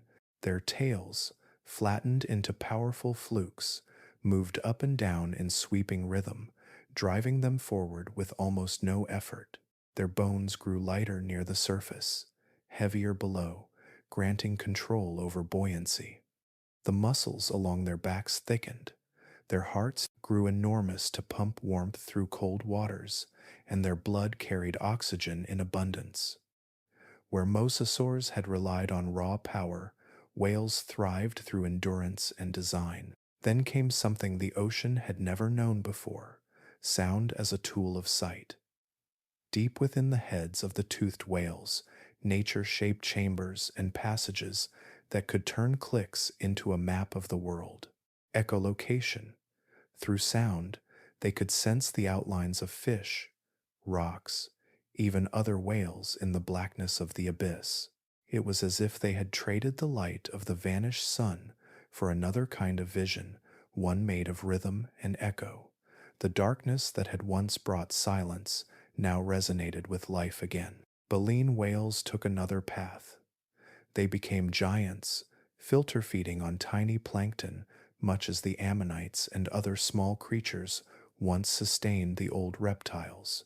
They opened their immense jaws and drew in the ocean itself, straining life from water in slow, graceful motions. Some grew lengths far beyond any predator that had come before. In their rise, the sea found a new balance, its power no longer violent, but vast and peaceful. By the time the world entered the early Cenozoic, the oceans had changed beyond recognition. Coral reefs began to rebuild, pale blue once again turning to green and gold. Fish diversified, birds took to the air above the waves, and mammals, those small survivors of fire and shadow, now filled the emptiness left behind. The whales carried within them the legacy of everything that came before. Their bones echoed the design of ancient reptiles. Their migrations followed currents that had existed since the time of Mosasaurs. Even their songs, long and haunting, seemed to remember something older, as though the sea itself were speaking through them. It is a strange poetry of time that life often returns to the same shapes: streamlined bodies, flippers for steering, tail fins for propulsion. The ocean, indifferent yet wise, rewards what works. Across millions of years, it has reshaped fish, reptiles, and mammals alike into similar silhouettes, the universal design of survival within liquid space. And so, the throne that once belonged to the reptiles passed quietly into new hands. There was no struggle, no conquest, only continuation. The age of reptiles had ended, but the ocean had not lost its kings. It had simply chosen new ones, creatures that breathed air, sang songs, and carried warmth in their hearts. Beneath the sunlight of a healing world, the first true whales surfaced to breathe. The air was clean again, the water alive with promise. Each exhale sent a plume of mist into the sky, a symbol of life renewed. The ocean had inherited the Earth's memory, and through these new mariners, it began once more to dream. Long before the rise of reptiles, before the first forests spread across the continents, sharks already drifted through the deep. Their story began in the ancient oceans of the Devonian period, over 400 million years ago, when the seas were filled with strange shapes and experimental forms. Since then, ages had come and gone, continents had moved, climates had changed, and entire kingdoms of life had risen only to vanish. But the sharks remained. Through the reign of the marine reptiles, they had never truly disappeared. They had simply watched from the edges, smaller, quieter, content to linger in shadows, while the seas belonged to giants. When the Mosasaurs and Pliosaurus ruled the warm waters of the Mesozoic, sharks adapted to what was left. They took what the great predators did not want, feeding in deep channels and along hidden reefs. They learned patience, and so, when the great reptiles fell, the sharks were ready. The extinction that had erased the giants did not erase them. Their simple design, perfected by deep time, allowed them to weather the chaos. Their skeletons of cartilage gave them lightness. Their gills, efficient and silent, needed little oxygen. Many could go weeks without eating. They were built not for glory, but for endurance. When the oceans cooled and the food chains collapsed, the sharks simply slowed, conserving energy until life began again. When the dust of the Cretaceous finally cleared and the oceans began to breathe once more, they emerged from the depths like memories returning to the surface. There were fewer species than before, but those that remained spread quickly. The seas that had once been filled with reptiles were now open and waiting. The balance of life had been reset, and evolution, as it always does, sought new rulers. In the quiet dawn of the Cenozoic, sharks reclaimed the deep. They moved through the recovering waters with an ease that came from long familiarity. Their sleek bodies, unchanged for millions of years, needed no improvement. The same torpedo shape that had cut through Devonian seas still worked perfectly. Nature had already written their design in the simplest and most efficient lines, a triangle of motion, all muscle and instinct. From small coastal hunters came larger ones. The ancestors of the makos and great whites began to appear, refining the art of speed and ambush. Others took to the open sea, evolving into giants that filtered plankton rather than chasing prey. Some, like the prehistoric Carcharocles megalodon, grew to lengths of more than 15 meters, filling the role once held by mosasaurs, apex predators that ruled the water with silent precision. Yet, even in their dominance, sharks remained understated. They did not build empires or adapt into endless new forms. They did not seek conquest. They simply existed in balance, keeping the seas alive by their very presence. Every movement of the ocean, every pulse of the food chain, passed through them. Where they swam, ecosystems stabilized. Where they disappeared, imbalance followed. The fossils of the early Cenozoic show teeth scattered through the layers of seabed, millions of them shed and replaced through lifetimes of hunting. Each tooth is a small record of survival, a quiet reminder that life's most successful designs are often the simplest. Their enamel still glints in stone today, sharp and clean, as if time itself could not wear it away. For all their ancient heritage, sharks are creatures of change. They can be small or massive, solitary or social, fast as an arrow or patient as stone. Some drift near the surface, following sunlight and warmth. Others remain in darkness, sensing the heartbeat of prey through water. Their evolution is not a story of reinvention, but of refinement, of small, perfect adjustments made across countless ages. When whales and dolphins began to rise, sharks adapted again, learning to coexist with these new mammalian hunters. They shared the seas with them as they had once shared it with reptiles, weaving themselves into the fabric of the new order without resistance or rivalry. The ocean, in its long memory, always finds a way to fill the roles it loses. The predators of one age fade, and the hunters of the next emerge, carrying the same purpose in different shapes. In this slow pendulum of time, the sharks are the constant.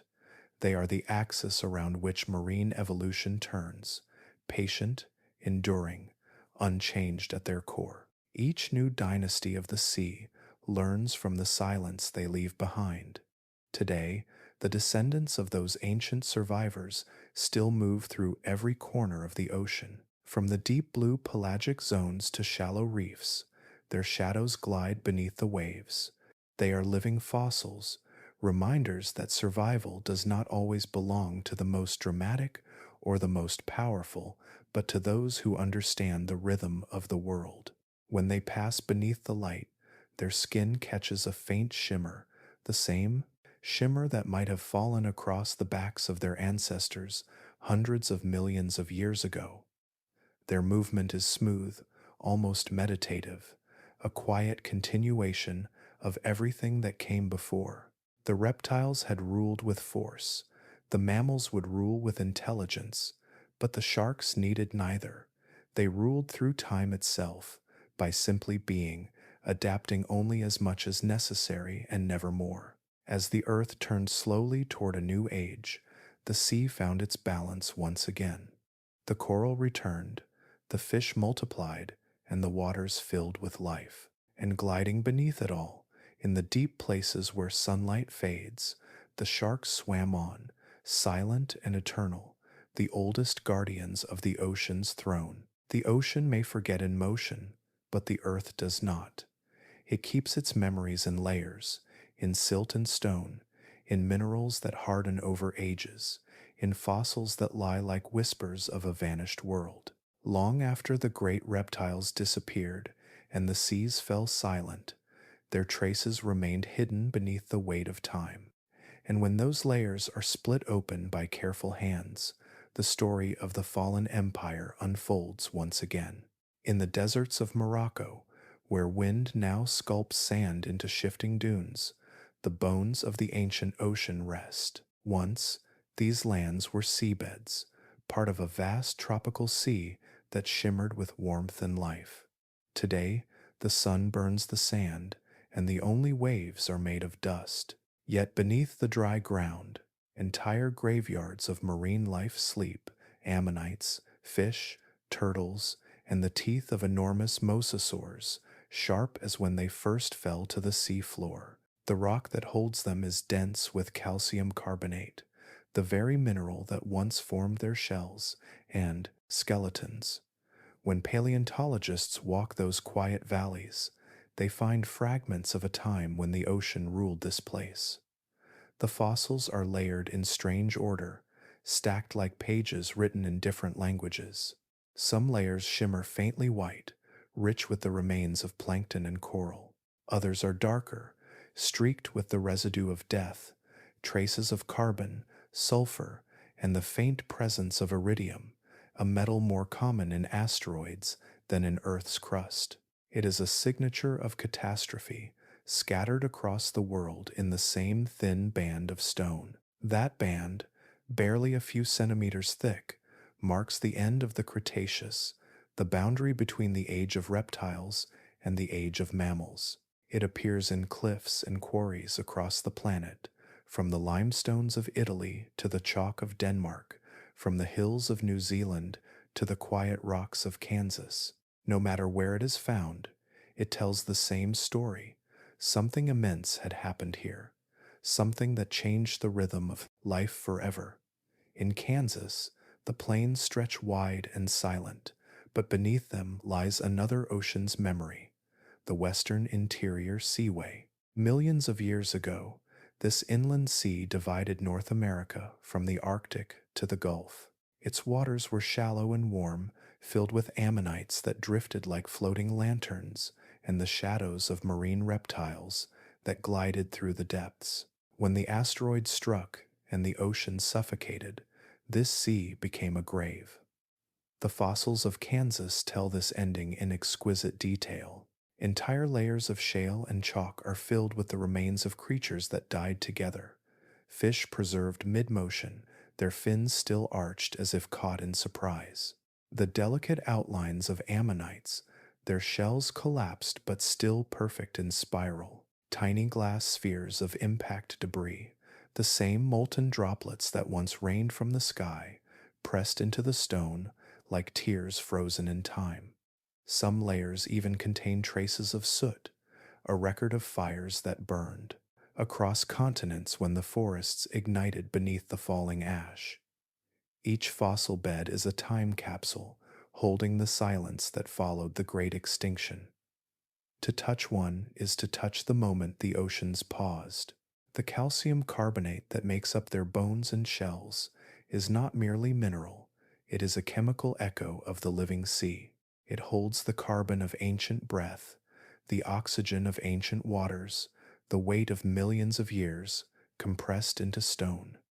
In Morocco, the fossils are so abundant that they almost seem to pour from the earth. Locals who work the fossil quarries find mosasaur teeth the size of human fingers, vertebrae worn smooth by sand, and shells that gleam faintly in the sun. Some fossils are sold as keepsakes, others find their way to museums where they are studied under gentle light.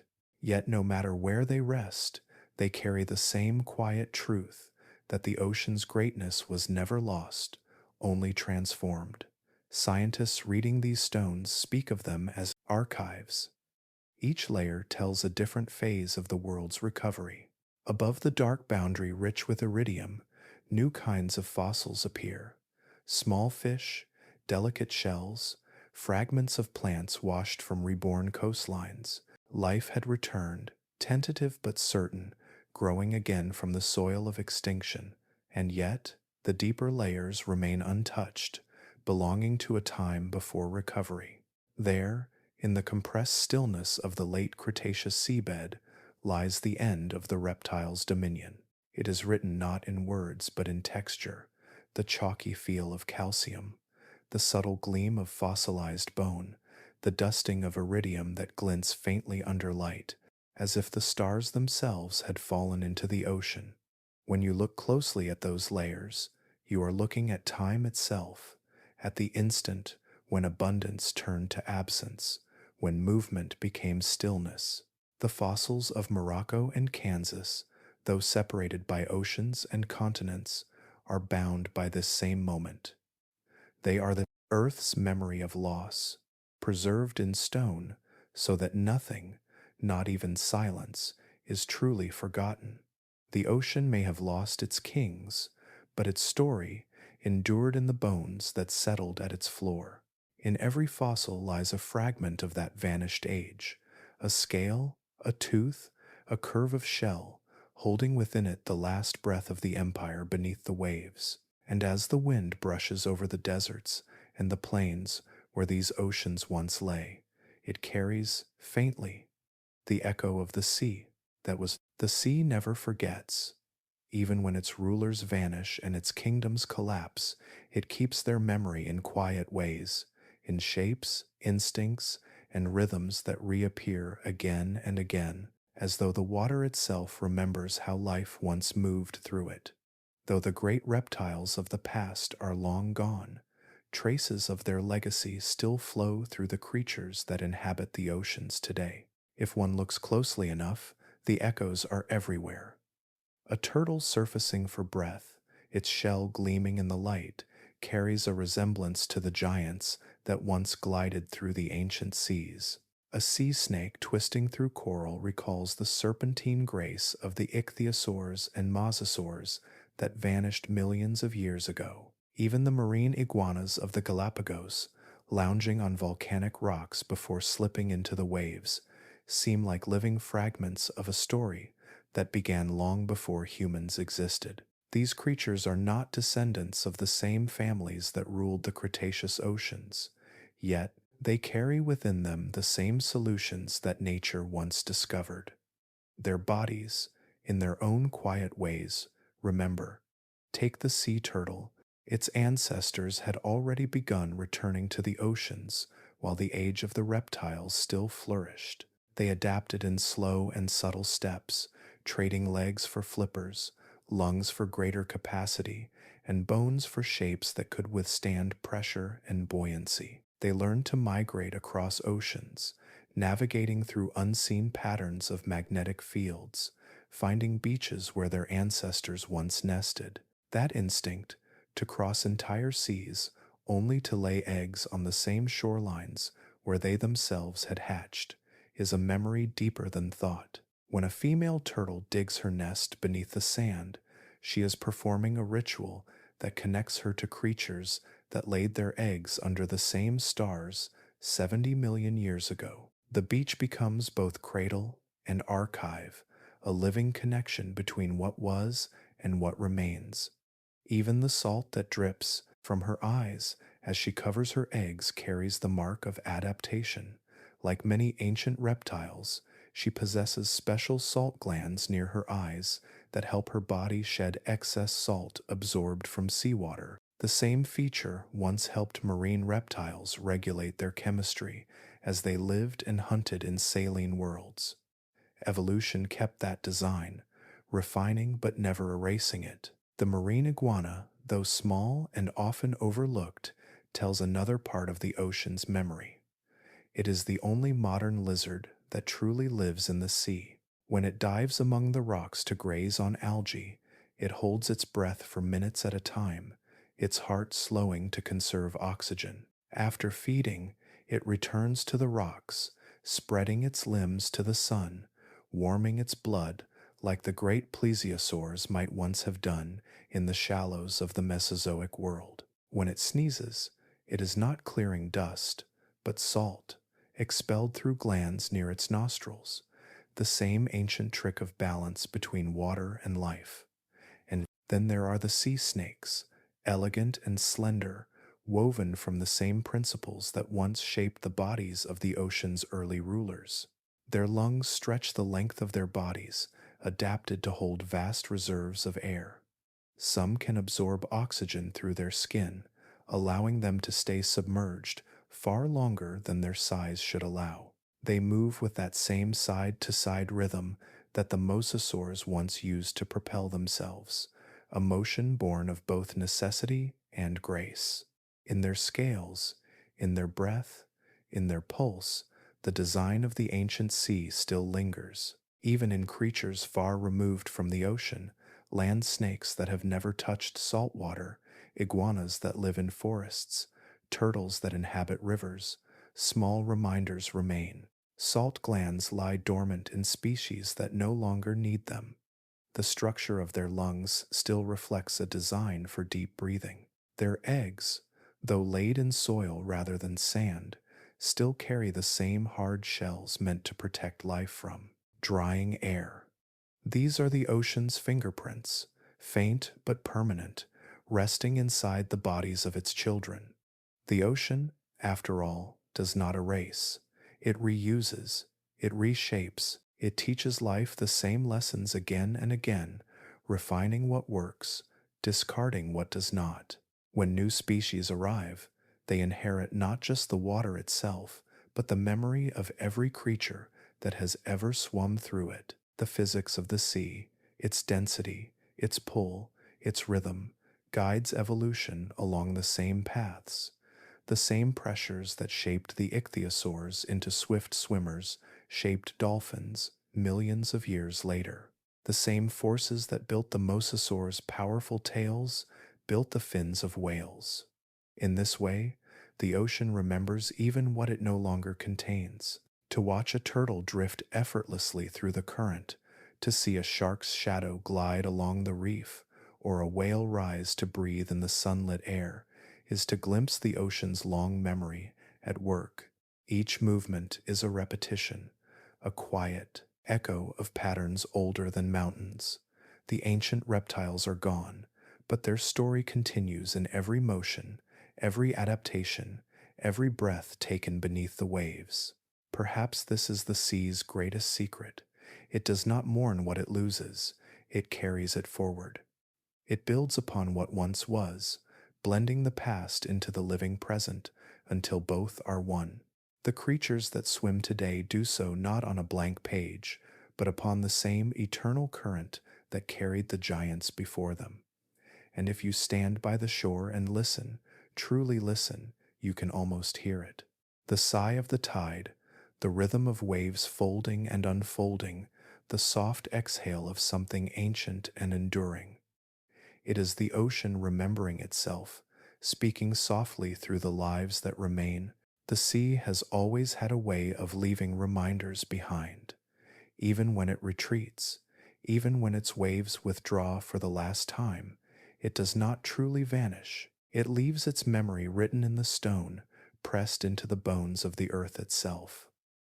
Today, much of that story lies far from the sound of waves, buried within deserts, valleys, and mountain walls. The land, quiet and unmoving, still carries the ocean's memory in its heart. In the stillness of inland deserts, where the wind drifts over dunes and no water has touched the sand for ages, the ground holds pieces of an ancient shoreline. Shell fragments gleam faintly beneath the dust, their edges worn smooth but their spiral shapes unmistakable. They belong not to this dry world, but to a time when the ocean stretched across it, an inland sea that once rippled with sunlight, teeming with ammonites, fish, and gentle giants. Each shell fragment is a whisper of that vanished coast. Beneath the silence of the desert lies an old seabed, thick with silt turned to stone.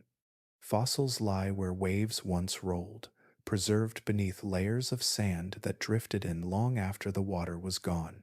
It is strange to think that where dunes now rise, tides once lapped softly, and where the air now burns with heat, there were once cool currents moving across coral reefs. In places like the Sahara, the ground itself reveals this transformation. Vast stretches of limestone, pale and cracked by centuries of sun, were born in the ocean's embrace. The rock is filled with fossils of creatures that lived and died in the sea, shells of mollusks, coral skeletons, and the delicate impressions of ancient fish. Some limestone layers rise into cliffs that stretch for miles, built from the remains of coral reefs that once thrived under shallow tropical waters. The reefs have long turned to stone, yet they still hold the pattern of life within them. If you look closely, you can see the shapes of tiny marine creatures, frozen mid-growth, their forms as intricate as lace. Every limestone wall is a memory of sunlight filtered through water, long before mountains took shape, before deserts claimed the sea's old territory. These reefs flourished in calm lagoons where the water shimmered with color. As Earth's plates shifted and rose, the seabeds lifted slowly into the air, carrying the ocean's architecture with them. What was once below became above. What once echoed with the calls of sea creatures now echoes with wind. Sometimes, when mountain ranges are cut by rivers or human hands, the cliffs reveal bones, not of land animals, but of marine reptiles. Their skeletons lie twisted in layers of stone, surrounded by what was once sea mud. In the high cliffs of Europe, the bones of Ichthyosaurs and Pliosaurus have been found halfway up the mountains, far from any living ocean. It is as though the land itself is remembering, exposing the bodies of those who once ruled the sea. In the Alps, you can find marine fossils embedded in rocks that now stand more than 1,000 meters above sea level. The Himalayas, too, hold shells and corals deep within their layers, carried upward when the continents collided. The mountains, built from the slow violence of time, carry within them the peace of ancient waters. Every ridge and fold was once the floor of a living sea. It is humbling to realize that even the most solid landscapes, deserts, cliffs, mountains, are built upon fluid origins. Stone itself began as sediment, soft and shifting, gathering over ages beneath the weight of water. The fossils and shells inside are not relics of destruction, but symbols of continuity. The land is not separate from the ocean, but shaped by it. In some places, you can still trace the outlines of ancient coastlines drawn faintly across the earth like forgotten ink. Old river valleys follow the paths of vanished tides. The soil in certain regions remains rich in salt, a lingering breath of seawater that soaked it long ago. Even the colors of the land, the pale gray of limestone, the rusty hue of iron-rich sandstone, tell of chemical changes that once happened in warm marine environments. When rain falls on these rocks, the minerals release faint traces of their marine past. Scientists studying these patterns can read the story of changing oceans, when they rose, when they fell, and when they covered the continents in warm, shallow seas. Each discovery deepens our understanding of how deeply the sea shaped not only life, but the planet itself. And so the land remembers. It remembers not in words, but in texture and form. In every fossilized shell embedded in stone, in every cliff made from coral, in every mountain layered with the ghosts of marine life, the earth is whispering the same quiet truth that the boundary between sea and land is never final. It shifts, it blurs, and it returns again in cycles too vast for any creature to witness in a single lifetime. One day, the seas may flood the deserts again. New reefs may rise where sands now stretch, and new creatures may leave their bones behind in future mountains. The earth moves slowly, but it never forgets. Its memory is vast, written in stone and tide alike, and as the wind crosses the dry plains where seas once shimmered, it carries a faint echo of the waves that used to break there, a sound that is not quite gone, only resting, waiting for the ocean to return. The oceans that once shimmered with reptiles are long gone, yet their story is not. Beneath layers of stone and time, clues have waited patiently, bones turned to mineral, impressions preserved in silt, chemical whispers locked within crystal grains. What vanished to the eye never truly disappeared. It was only hidden, waiting for hands gentle enough and minds curious enough to bring it back to light. This is what paleontologists do. They do not simply dig for fossils. They listen to the Earth's quiet memory and translate it, piece by piece, into something living once more. In rocky cliffs, desert plains, and quarry walls, they uncover fragments of creatures that swam when the world was still young. A single vertebra may speak of a tail built for power. A jawbone might reveal how a predator once bit through armor. A tooth, worn by use, carries within its ridges the record of a life spent hunting or scavenging. To most, these are stones. To those who study them, they are sentences in a long-forgotten language. But the art of resurrection is not guesswork. It is patience, guided by science and imagination together. Radiometric dating helps place each discovery within the vast timeline of Earth's story. Inside the minerals that replaced bone, elements like uranium and potassium decay at steady, predictable rates. By measuring the ratios of what remains and what has changed, scientists can tell how much time has passed since the creature sank to the seafloor. Some fossils whisper of ages more than 90 million years gone, each grain of stone holding the echo of a heartbeat that once stirred water instead of dust. Beyond age, there is anatomy, the hidden structure of creatures that have not moved in eons. For this, paleontologists turn to technology that sees without touching. CT scanning, a tool once used for medicine, now looks through stone as though it were glass. It reveals bones still buried, the shapes of ribs and flippers coiled inside rock. With these digital slices, scientists can reconstruct skeletons in 3 dimensions, restoring the posture and proportions of beings that once glided through the depths. What might have taken decades of chiseling is now seen within minutes, the ancient made visible once again, but bones tell only part of the story. To bring an animal back in truth, one must also know how it lived, what it ate, and how it felt the world around it. For this, Scientists follow chemistry deeper still. Isotope analysis, the study of subtle differences in atoms, allows them to read the diet and movements of creatures long dead.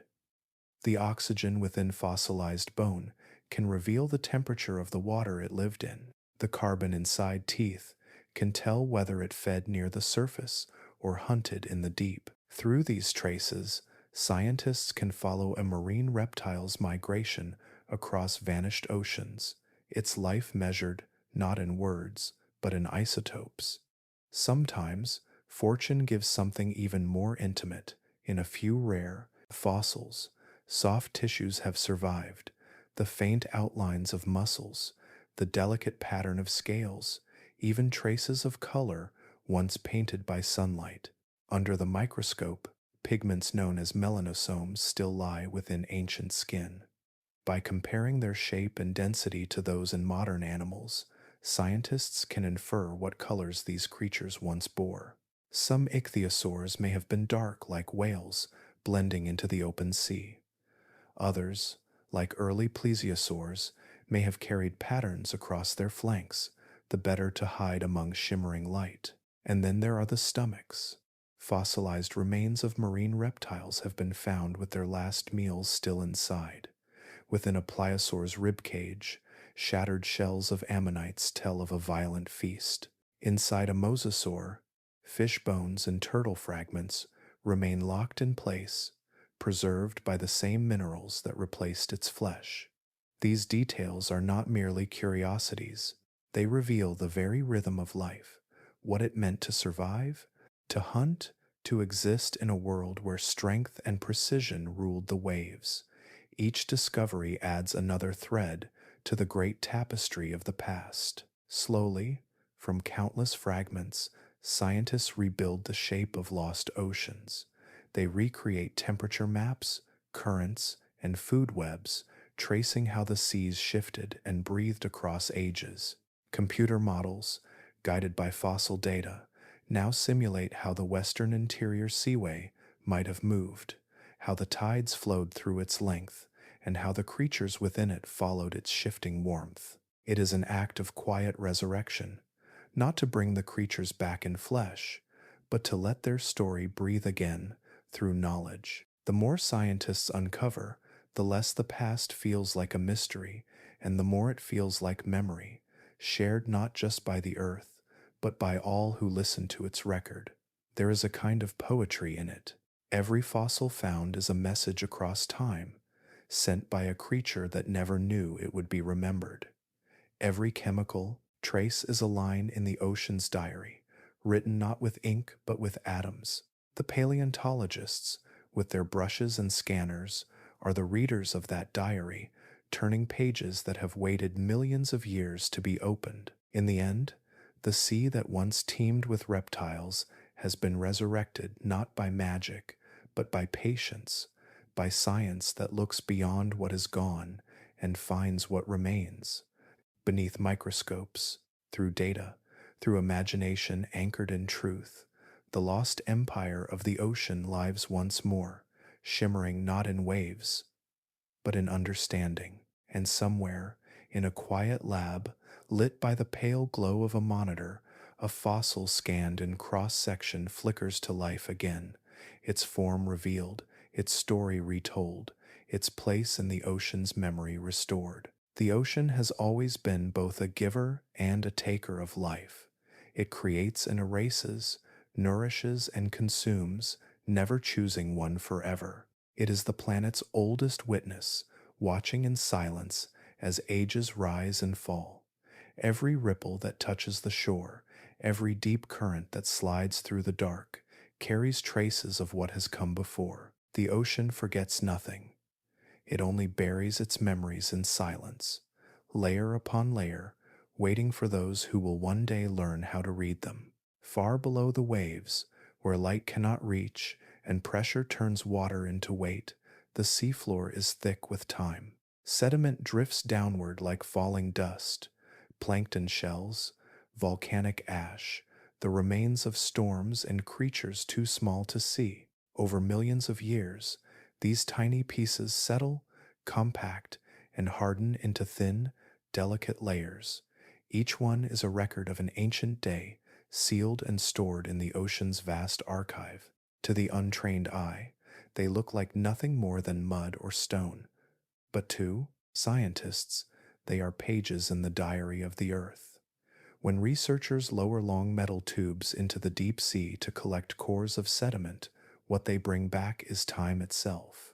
Each core holds a story that stretches back millions of years, the lightest layers showing times of abundance, the darkest revealing years of despair. Within those fragile bands lie clues about vanished climates, shifting currents, and the silent moments when life faltered. The ocean writes these stories with minerals, not words. Calcium carbonate from plankton builds bright layers when the sea thrives.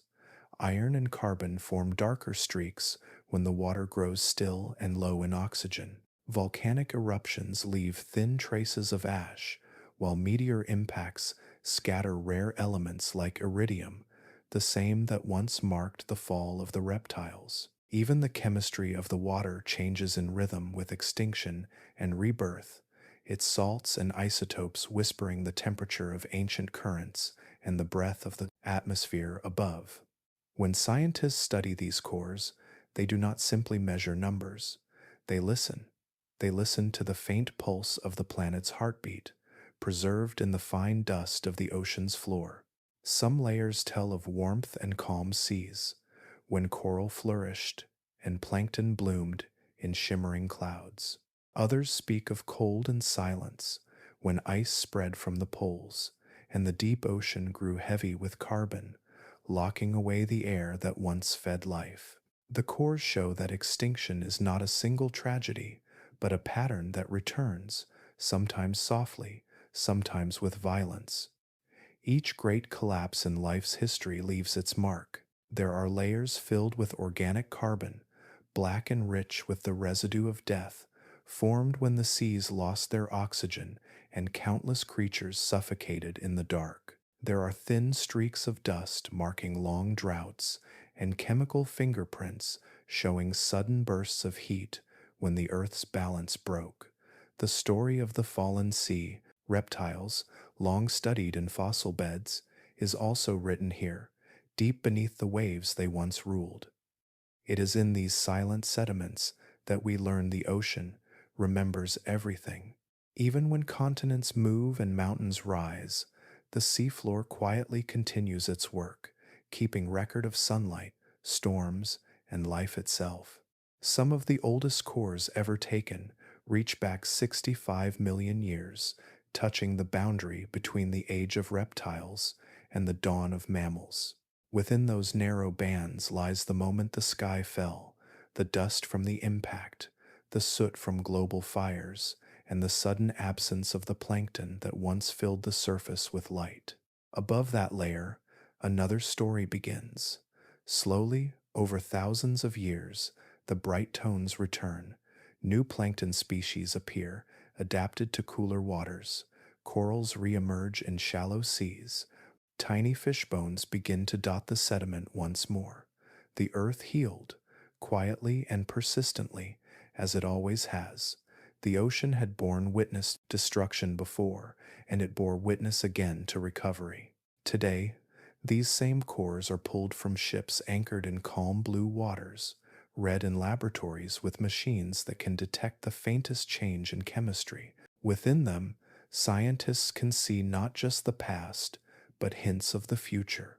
They find that life's rhythm, the waxing and waning of diversity, the rise and fall of temperature, moves in cycles. Each extinction and rebirth echoes patterns that have played out many times before.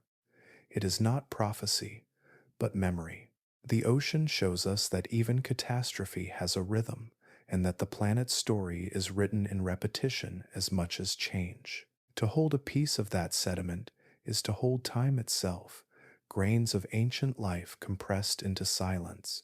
It is humbling, almost sacred, to realize that the same sea that cradled the first cells of life now keeps their history safe in its depths. The same currents that carried the reptiles through warm Cretaceous waters still flow, changed but continuous. The same minerals that built the shells of ammonites now build the bones of whales. The ocean has never forgotten the kingdoms it once nourished. It has kept their secrets in its endless blue, in layers so fine that only the patient can read them. It remembers the warmth of lost summers, the chill of long winters, the sudden flash of fire from falling stars. To look out over the water today is to gaze at the planet's oldest witness, calm, vast, and full of stories still being written.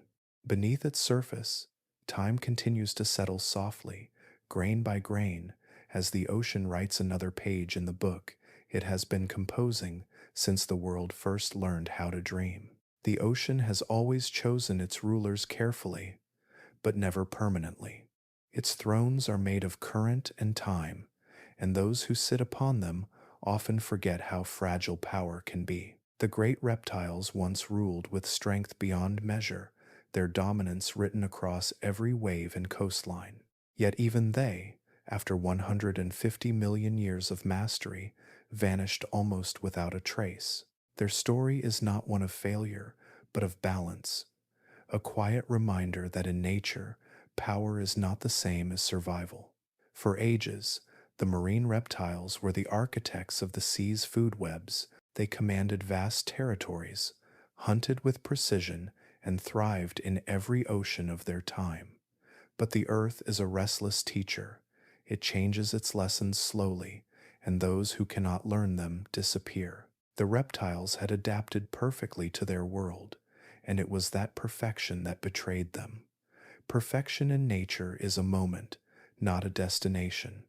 The Mosasaurs and Pliosaurus, the Ichthyosaurs and Pliosaurus, were each tuned to their environment, as if carved by the sea itself. Their bodies were shaped for a climate of warmth, their metabolism for waters rich in oxygen and prey. They had grown vast, efficient, and dominant. But when the ocean began to change, even slightly, those very strengths became weights that held them down. Evolution favors flexibility, not might. The creatures that endure are not those who conquer the world, but those who bend with its shifts. Crocodiles survived when the Mosasaurs did not. Turtles outlasted their gigantic kin. Their secret was not power, but patience. They could live in different waters, breathe slower, eat less, and wait longer. They were generalists in a world that rewarded specialists for a time, until that time ended. When the asteroid struck, it did not choose which species would live or die. The destruction was vast and blind, a sudden shuffling of existence. Yet, beneath that chaos, certain laws still held. Creatures with wide diets, adaptable metabolisms, and flexible habitats had a chance. Those that depended on stability, on one kind of food, one kind of temperature, one kind of sea, could not recover. The lesson, buried in the fossils, is as quiet as it is profound. Survival belongs not to the strongest, but to the most adaptable. Even now, millions of years later, those same rules still shape the oceans. The giants that swim today, whales, sharks, and great squids, live by a delicate balance. They are powerful, but not invincible. The blue whale, the largest creature ever to exist, depends on the fragile abundance of krill, tiny crustaceans that drift in the cold currents. If those currents shift, if the temperature rises or the chemistry changes, the whale's vast size will offer no defense. Sharks, too, have endured by adapting, not dominating. They have existed for more than 400 million years because they can change their hunting habits, migrate across oceans, and survive long periods without food. Their simplicity is their strength, their patience, their greatest weapon. In them, we see the same endurance that once allowed the earliest turtles to slip through extinction's grasp. Even the smallest ocean dwellers hold this lesson. The plankton that fill the sea's upper layers, Creatures so tiny they seem almost invisible are among the most adaptable life forms on Earth. When the climate shifts, they alter their chemistry, their structure, their rhythm of life. They bloom when conditions allow, and they rest when they must. Without them, the ocean's food webs collapse. With them, even after catastrophe, life returns. The fossils of the vanished reptiles show us that every age of abundance is followed by change. No empire of nature lasts forever. But life does not end with collapse. It reshapes itself quietly, finding new forms, new ways to breathe and feed and grow. The extinction of one lineage opens the door for another, each carrying forward some fragment of the past. The whales that glide through today's seas do so not in defiance of the reptiles that came before, but as their inheritors, bound by the same laws. If we could look at the ocean through the eyes of deep time, we would see it as a living pulse, expanding and contracting through the ages. Each generation of giants rises and falls, their strength fleeting compared to the patience of the sea. Yet the pattern remains: adaptability over power, balance over ambition. In the quiet spaces between the tides, this truth endures. Dominance is temporary, but resilience is eternal. The reptiles once believed the ocean belonged to them. The whales might seem to believe the same now, but the ocean belongs to no one. It is a force that shapes and reshapes life without end, teaching through its silence what no single age can hold forever. And perhaps that is the ocean's most important lesson, that all living things are guests, not rulers. The sea gives, and it takes away, and in the span between those acts, life learns how to endure. The reptiles left behind their bones, their shadows pressed into stone, and within them a quiet wisdom remains. That strength fades, but adaptability carries life forward through every storm, into every new dawn the earth will ever see. The ocean has always been a mirror, showing the world its own reflection in time. When we look into its depths today, we do not only see the present, we see the faint, familiar shapes of history returning, quiet patterns repeating beneath the waves, slow and steady, as if the sea itself remembers the script. The same forces that once unmade the empires of reptiles are stirring again, not in sudden catastrophe, but in gradual change. The ocean is shifting, and its silence feels hauntingly familiar. Millions of years ago, the seas began to falter long before the asteroid fell. The balance that had sustained life started to slip, unseen at first, then unmistakable. The water grew warmer, its chemistry changed. Coral reefs lost their color and their hold on life. Oxygen thinned in the depths where light could not reach. Entire ecosystems began to weaken quietly, long before the final collapse. And though the faces of the creatures were different then, the patterns are the same. Today, coral bleaching is one of those patterns returning. Across tropical waters, reefs once bright with fish and color have turned pale and still. When the temperature of the sea rises beyond what coral can bear, the tiny symbiotic algae living within them are forced to leave. Without those partners, the coral loses both its color and its strength, fading into ghostly white skeletons. It is the same process that ancient reefs endured in the late Cretaceous, when volcanic activity and trapped heat pushed ocean temperatures beyond endurance. Then, as now, the coral's silence spread slowly, one reef at a time. The water's chemistry, too, has begun to change again. The same carbon that fuels our modern world is returning to the air and, in turn, to the sea. When carbon dioxide dissolves in seawater, it forms carbonic acid, a subtle but powerful force that begins to dissolve shells, skeletons, and the fragile carbonate structures that have built the ocean's architecture for millions of years. In laboratories and reefs around the world, scientists have watched the same story unfold that once played out at the end of the Cretaceous, when acidifying oceans stripped away the foundations of the marine food web. The plankton that float at the surface, those delicate drifters that feed nearly everything in the sea, are once again struggling to build their calcium carbonate shells. These microscopic architects are as vital now as they were when ammonites drifted through ancient seas. They form the base of life's pyramid, turning sunlight into substance, feeding fish, whales, and everything in between. Their fragility is not new. The fossils show that whenever the ocean's chemistry faltered, the plankton were among the first to suffer. The difference now is the speed. What once unfolded over thousands of years is happening in mere centuries. Beneath the surface, another quiet danger spreads. In many regions, the ocean's oxygen is fading. Warmer water holds less oxygen, and pollution from the land fuels algal blooms that consume what remains. The deep ocean, once rich with unseen life, has begun to suffocate in places. Zones of near emptiness stretch for hundreds of miles, silent regions where fish no longer swim and only bacteria can survive. The same phenomenon once marked the end of the marine reptiles' age. Sediment cores from that time show thick black layers, rich in organic carbon but empty of oxygen. They are called oceanic dead zones, and they tell of seas that had stopped breathing. It is unsettling how familiar the signs are: coral fading to white, shells thinning, oxygen vanishing. The same chemical betrayals that once turned the ancient ocean against its rulers are now returning, this time under our watch.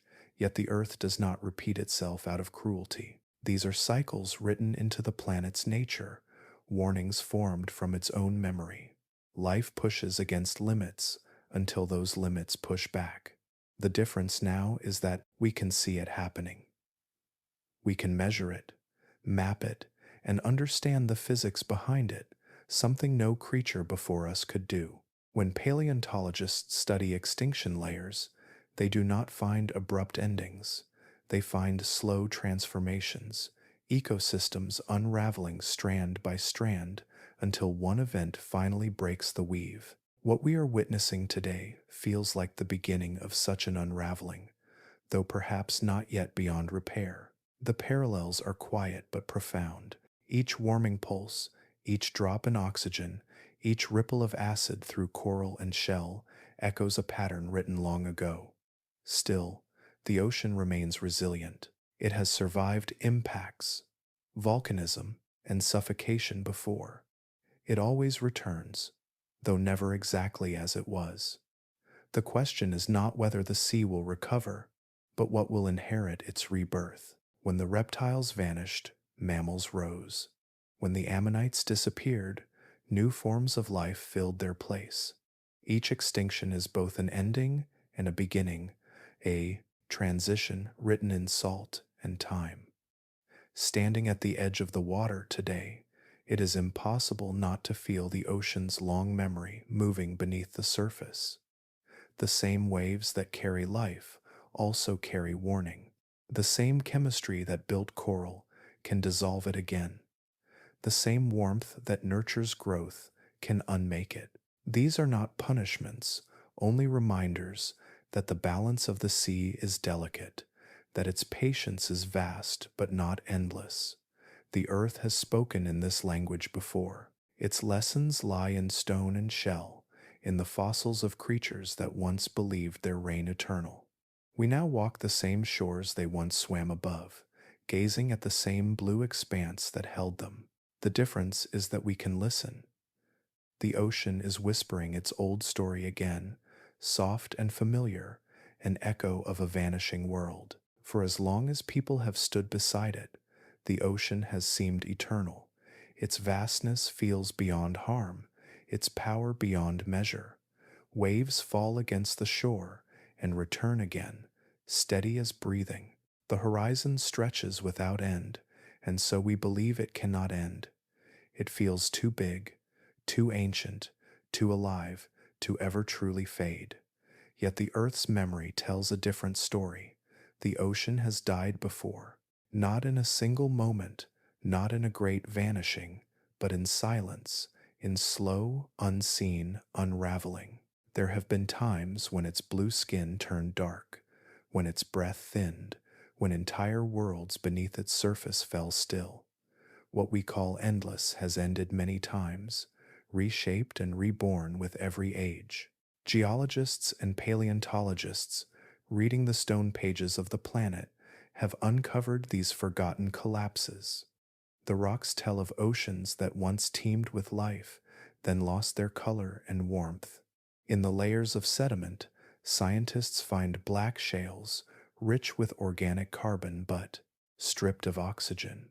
These are the signatures of suffocation, oceans that stopped circulating, where the deep waters became poison and the surface turned barren. Each time, the pattern repeats: warmth, stagnation, starvation, silence. One of these ancient collapses came during the Permian period, long before dinosaurs or reptiles ruled the waves.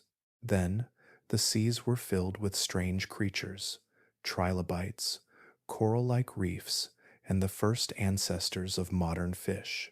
But volcanic fire tore through the land for millions of years, filling the air with carbon and the oceans with acid.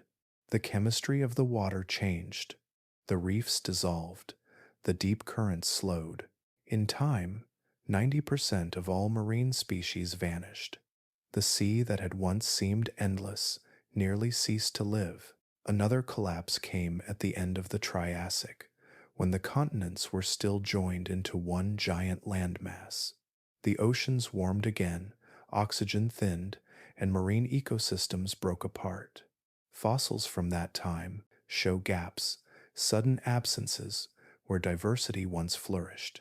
It took millions of years for coral, fish, and plankton to return, not as they were, but as new forms born from the remnants of what had been. Even the Cretaceous oceans, the same waters ruled by the reptiles whose story we have followed, carried the same fragility. They too changed. Their chemistry faltered long before the final asteroid struck. Black layers of sediment from that time show widespread anoxia, oxygen starvation, creeping through the deep. The reptiles did not fall into a stable sea. They fell into one already wounded. Through these long cycles, one truth becomes clear. The ocean is not eternal.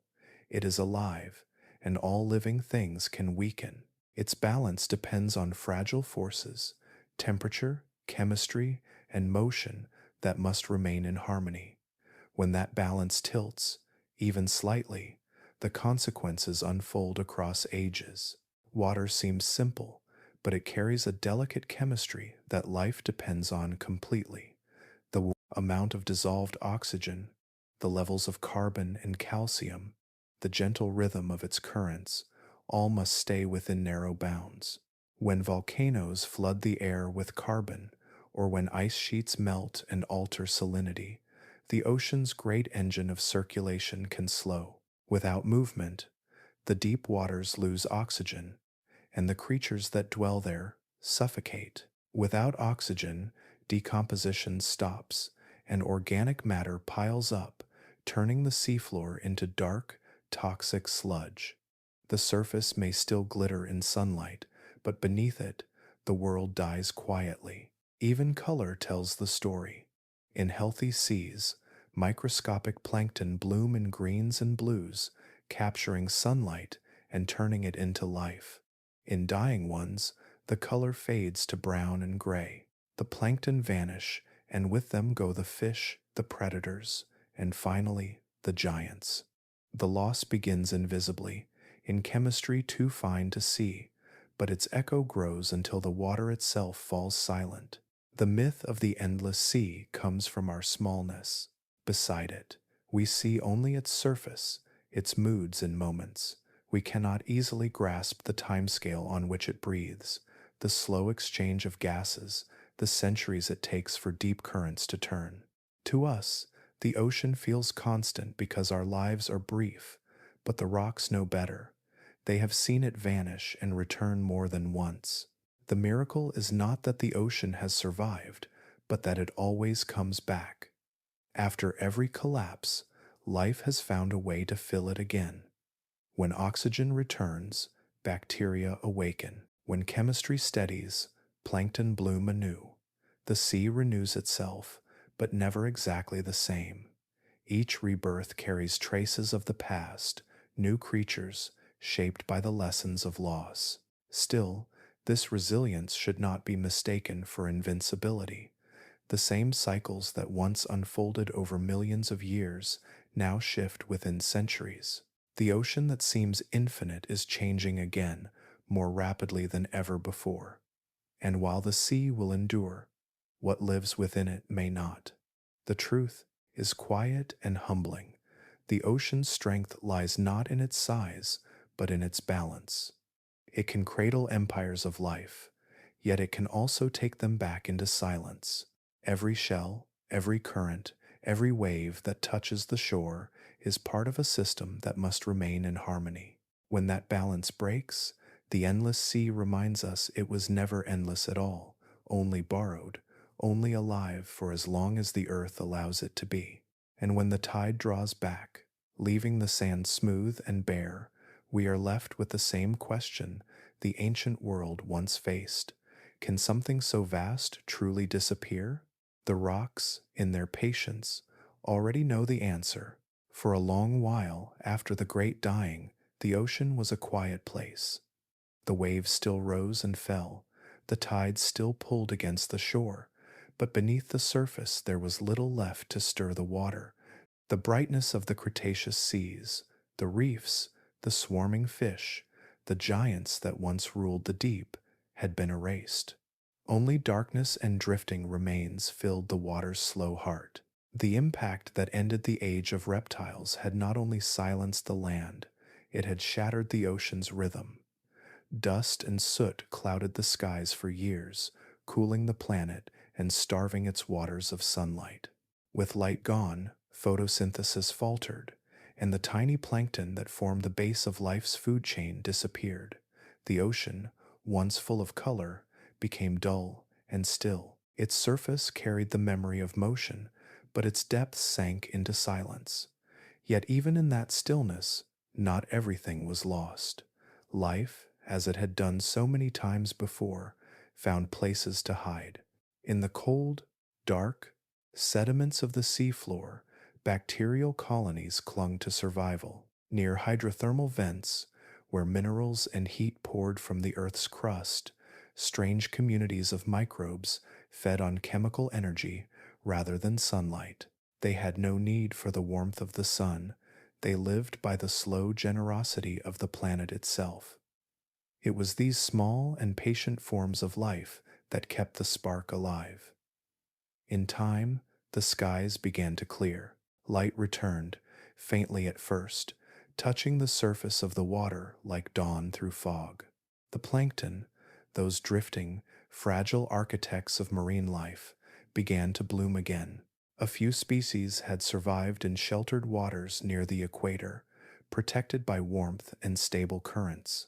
As they multiplied, the color returned to the ocean, pale greens and blues spreading across its surface once more.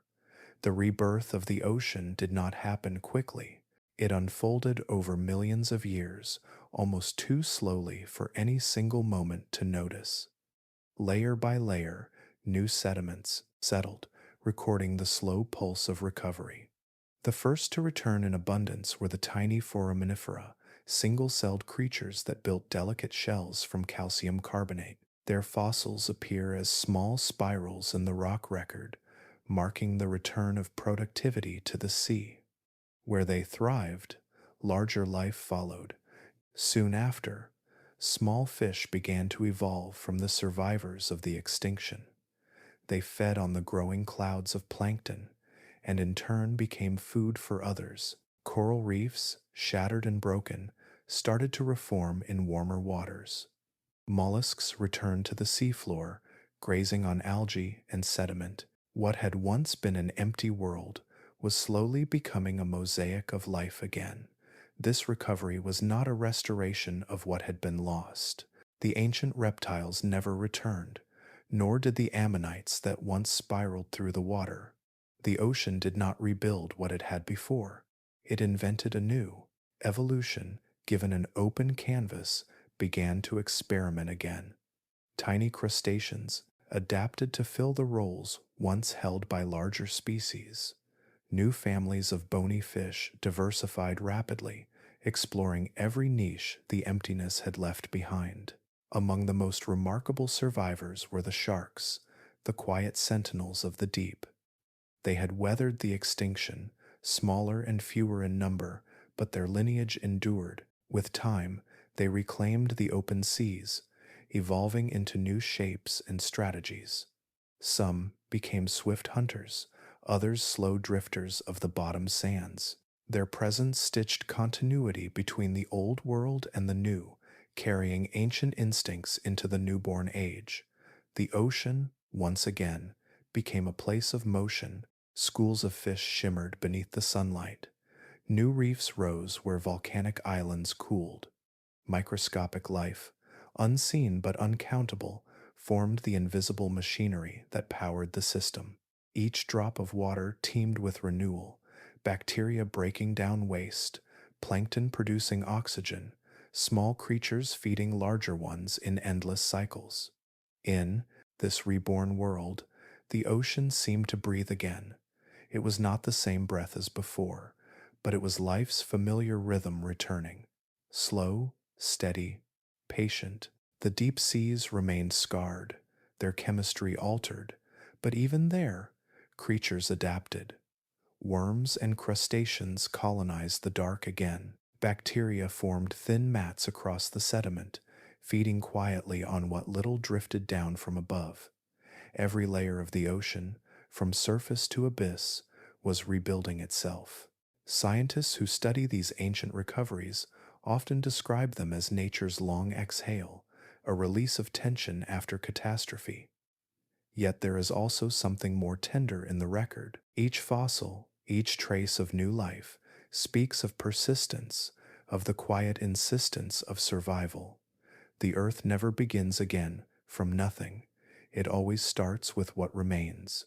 The smallest cells, the simplest organisms, carry within them the blueprint for renewal. The recovery after the Great Extinction lasted nearly 10 million years. In that time, the foundation of modern marine life was set. New families of fish, coral, plankton, and marine mammals would later arise from these humble beginnings. What began as silence grew once more into song. The ocean that stretches before us today, the one that glows blue from space and hums with life from surface to seafloor, was shaped by those small survivors. Their resilience, multiplied over eons, rebuilt the sea from emptiness.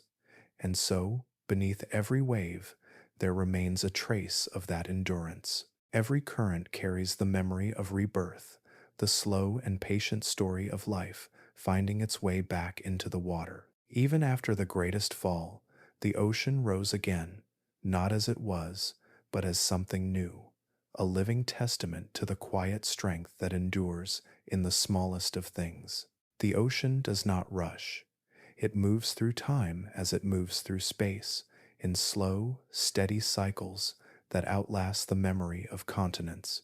Every wave that reaches the shore carries not only salt and sand, but the quiet weight of millions of years. Where life has risen and fallen, where creatures have vanished and returned in new forms, the sea has remained, reshaping itself with calm endurance. To watch the ocean is to see time breathing. Its tides are not moments but ages. Even when storms churn its surface, or ice locks it in silence, it keeps its rhythm, always changing, never truly still. Beneath its surface, the story of life unfolds not as a straight line but as a circle. Extinction and rebirth, collapse and renewal, all drift together like currents meeting in open water. After every catastrophe, the ocean waits. It is patient in ways that only the earth can be. The great reptiles that once ruled its depths vanished, but the water that held them remained, shaping new creatures from what survived. The coral that bleached into white ruin slowly grew again in new forms. The currents that carried death also carried seeds of renewal. The ocean does not mourn or celebrate, it simply endures, healing in the only way it knows, by continuing to move. In the language of deep time, millions of years are the ocean's heartbeat. What seems like stillness to us is, in truth, its long patience at work. After the asteroid's shadow faded, it took countless generations for light to return to the water, for plankton to bloom, for coral to rise once more. The sea never hurried this recovery. It rebuilt itself grain by grain, molecule by molecule, each current spreading warmth and nutrients across its wounded surface. Life returned, not as a copy of what came before, but as something entirely new, quieter at first, smaller, then growing bolder with time. This slow, deliberate rhythm is not unique to one extinction. The Earth has seen it again and again. When volcanic fire poisoned the oceans in the deep past, when the air thickened with carbon and the reefs dissolved, the sea seemed dead. Yet in its depths, life always found a way to begin again. The first survivors were never the mighty, never the fastest or the fiercest. They were the smallest, the plankton, the microbes, the drifting threads of existence that could adapt and wait. Their patience matched the ocean's own, and from them entire worlds would rise again. To the ocean, extinction is not an ending. It is part of the cycle of transformation. Each collapse clears the stage for what will come next, though it may take millions of years for the world to find balance again. The boundaries between destruction and creation blur in its currents. The same waves that once buried the dead also carve the sands where new life will hatch. Even now, in our own time, the ocean continues its slow work of change. Its chemistry shifts, its temperature drifts, its creatures migrate and evolve. Coral grows where there was once ice. Ice forms where there was once open water. The sea does not cling to what was, nor resist what will be. It bends with the planet's rhythm, yielding and recovering, as it always has. If the Earth teaches anything through its long memory, it is that permanence is an illusion. Mountains rise and crumble, continents drift apart, species flourish and fade, but the sea absorbs it all and continues to breathe. Its calmness is not absence of motion, but the fullness of it, every droplet moving toward balance, every tide smoothing the rough edges of change.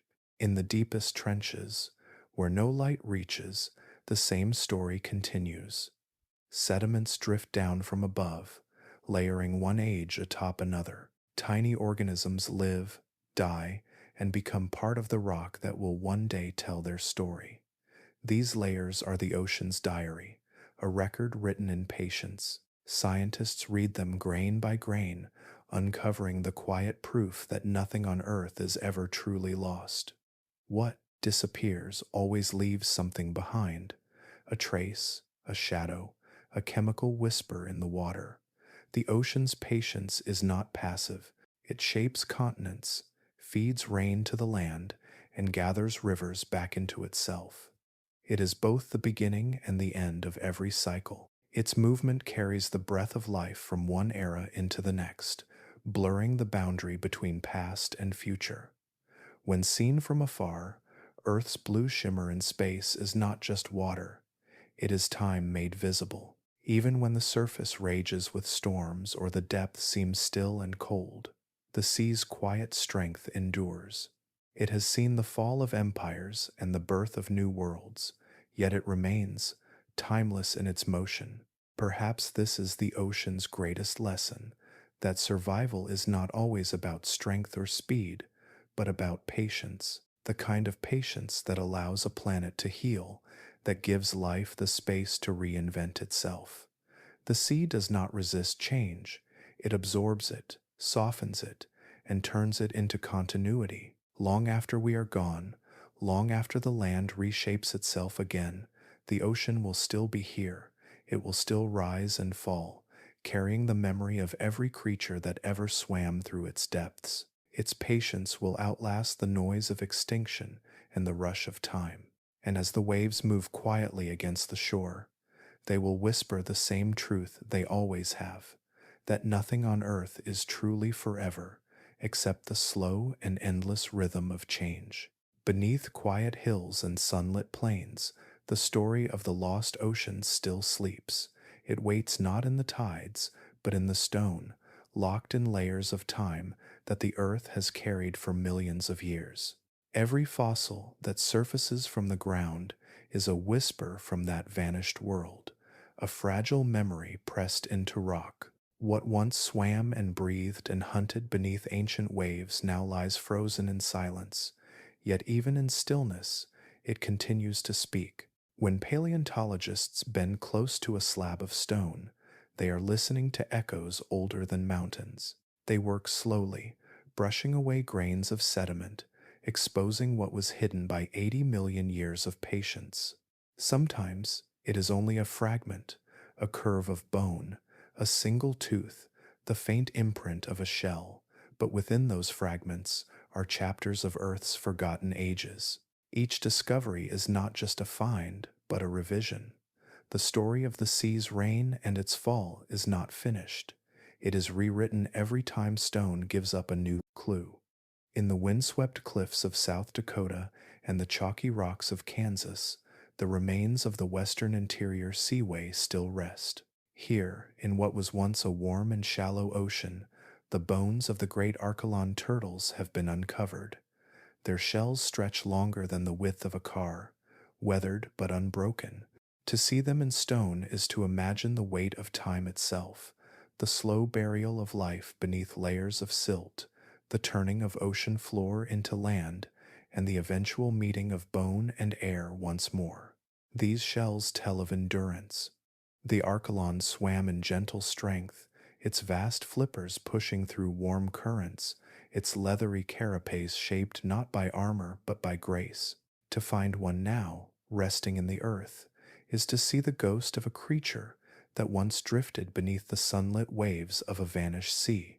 Around its fossilized remains, scientists sometimes find the impressions of smaller creatures, fish scales, fragments of shells, even the outline of an ammonite. The ocean that buried the Archelon did not do so in violence, but in quietness, as if laying a page to rest. In other parts of the world, the stones hold different voices. Along the coasts of Morocco, in layers of limestone rich with fossils, the remains of mosasaurs have been unearthed in astonishing detail. Their bones, long and sinuous, twist through the rock like rivers of stone, but in recent years, something even more extraordinary has been found. Within some fossils, faint traces of soft tissue still linger, shadows of skin and muscle preserved against all odds. Under the microscope, these remnants reveal hints of the creature's true appearance. In one discovery, scientists identified pigment cells still locked inside the fossil's surface. From them, they learned that some mosasaurs may not have been pale or gray as once imagined, but dark, their bodies colored deep blue or almost black, blending with the depths they ruled. This revelation, drawn from the chemistry of stone, changes how we see them. They were not just predators, but masters of concealment, shaped by evolution's quiet precision to vanish into the very water they hunted within. The fossils of these marine reptiles are more than bones. They are records of behavior, anatomy, and even emotion. Some show teeth worn smooth, evidence of years of hunting hard-shelled prey. Others reveal healed fractures, the traces of survival after injury. One mosasaur specimen, found with another's bones inside its stomach, preserves a moment of life and death, caught forever in stone, predator and prey, locked in a final story that outlasted both. Each excavation adds a sentence to the ocean's long memory. The earth does not forget, even when we do. The rocks remember currents, temperatures, and chemistry through the minerals they hold. In some layers, the shells of microscopic plankton still shimmer faintly under light, their spiral patterns as intricate as any living thing. In others, the sediments darken, marking the times when the sea turned stagnant, when oxygen vanished, when silence reigned. These records are not written in ink, but in texture and color, in the density of layers that rise like pages through cliffs and valleys. Fossils are fragile, yet they endure. What once floated in sunlight or sank into the deep has become part of the continents themselves. When scientists uncover them, they are not merely retrieving bones, they are uncovering time. The touch of a brush across fossilized skin connects two worlds, the one that ended and the one that followed. Sometimes discoveries come from unexpected places, a farmer's field, a highway construction site, a forgotten quarry. All have yielded remains of creatures no human eyes had ever seen alive. It is as if the earth, through its slow shifting and settling, chooses moments to remind us of what came before. And though we often imagine fossils as still and silent, they are anything but. In laboratories, advanced tools like CT scanners and isotope analyzers now let scientists look inside them without breaking the stone. Within the fossil's cores, they find traces of minerals that reveal diet, temperature, and even migration routes. A single tooth can tell where an animal swam, what it ate, and how its body adapted to shifting seas. Each new discovery softens the distance between then and now. The creatures of the ancient ocean no longer feel like myths, but like ancestors of the life that still moves beneath the waves. The same elements that shaped their bones, calcium, carbon, and salt, flow through the bodies of modern whales, turtles, and fish. The past is not gone, it is folded into the living world, and so the ocean story continues to rise from the earth in fragments of stone. Every fossil is a reminder that even in silence, memory endures. The rocks do not speak loudly, but they never stop speaking. In their stillness lies the soft pulse of time, echoing through every uncovered shell, every flake of skin, every bone that once belonged to the rulers of a world beneath the waves. There is a rhythm to life that moves deeper than triumph or loss, a quiet pattern that repeats across the ages. Every rise in nature carries within it the shape of its own fall. The sea reptiles that once ruled the oceans learned this lesson not through cruelty, but through time. Their bones rest now in the stone, but their story lingers as one of the clearest truths the earth ever wrote, that survival does not favor strength, but balance. For more than 100 million years, they were unmatched. Mosasaurs, Pliosaurus, and the great Archelon turtles filled every corner of the ocean's vast domain. They were perfectly shaped for their world, each muscle, fin, and tooth tuned to the rhythm of their age. But perfection, in nature, is never permanent. What fits the present too tightly cannot bend with the future, and the future always changes. Evolution's greatest lesson is patience. It does not rush toward power or beauty, only toward balance. The reptiles of the sea had found their balance for a time, but it was a narrow one. They had become creatures of precision, hunters of specific prey, dwellers of specific temperatures, builders of fragile kingdoms made of circumstance. When the oceans began to shift, when food webs thinned and climates cooled, their perfection became their weakness. The great reptiles were not defeated by a single event alone, but by the slow turning of the world. Their fall was not punishment, only transition. The seas they ruled were changing beneath them, currents shifting, oxygen thinning, chemistry rearranging itself molecule by molecule. The reptiles could not unmake what they had become. Their shapes, so fine-tuned to their old world, could not find a place in the new. Fossils show that toward the end, their species grew smaller. Body sizes shrank as food became scarce. Breeding grounds vanished as coastlines changed. Those that once hunted across entire oceans were reduced to smaller, quieter waters. In this shrinking of form lies the final act of humility, the acknowledgement, written in bone, that dominance always bends back toward limitation. Nature does not mourn such endings, it remembers them. Each extinction leaves behind lessons etched into the fabric of the living world. From the reptile's fall, evolution learned caution. It learned that life must always remain flexible, that beauty without adaptability is only temporary. The sea itself absorbed that wisdom, shaping the creatures that followed with greater resilience. The early whales, when they appeared millions of years later, carried the same streamlined forms as the ancient reptiles, but not the same fragility. They learned to breathe in new ways, to migrate with seasons, to live where change was constant. The price of perfection is stillness, and in nature, stillness invites erasure. The reptiles had mastered their seas so completely that they left no room for growth. They were not defeated by predators, nor outcompeted by stronger rivals. They were undone by their own success, by being exactly what the world needed, until the world needed something else. Balance, not dominance, is what endures. The creatures that survive the longest are rarely the most dramatic. They are the quiet ones, the adaptable ones, the ones that can bend without breaking. Crocodiles, turtles, and small fish carried this balance forward. They did not rule the sea, but they stayed within it. They shifted as climates shifted, eating what remained, waiting for the ocean to heal. In their endurance, we see the gentler truth of evolution. It does not reward conquest, but coexistence. The ocean's greatest survivors have never been its loudest rulers. They are the ones who find harmony in motion, who do not cling to what was, who change as the sea itself changes. When we look back at the reptiles that once glided through those ancient waters, we see not tragedy, but transformation.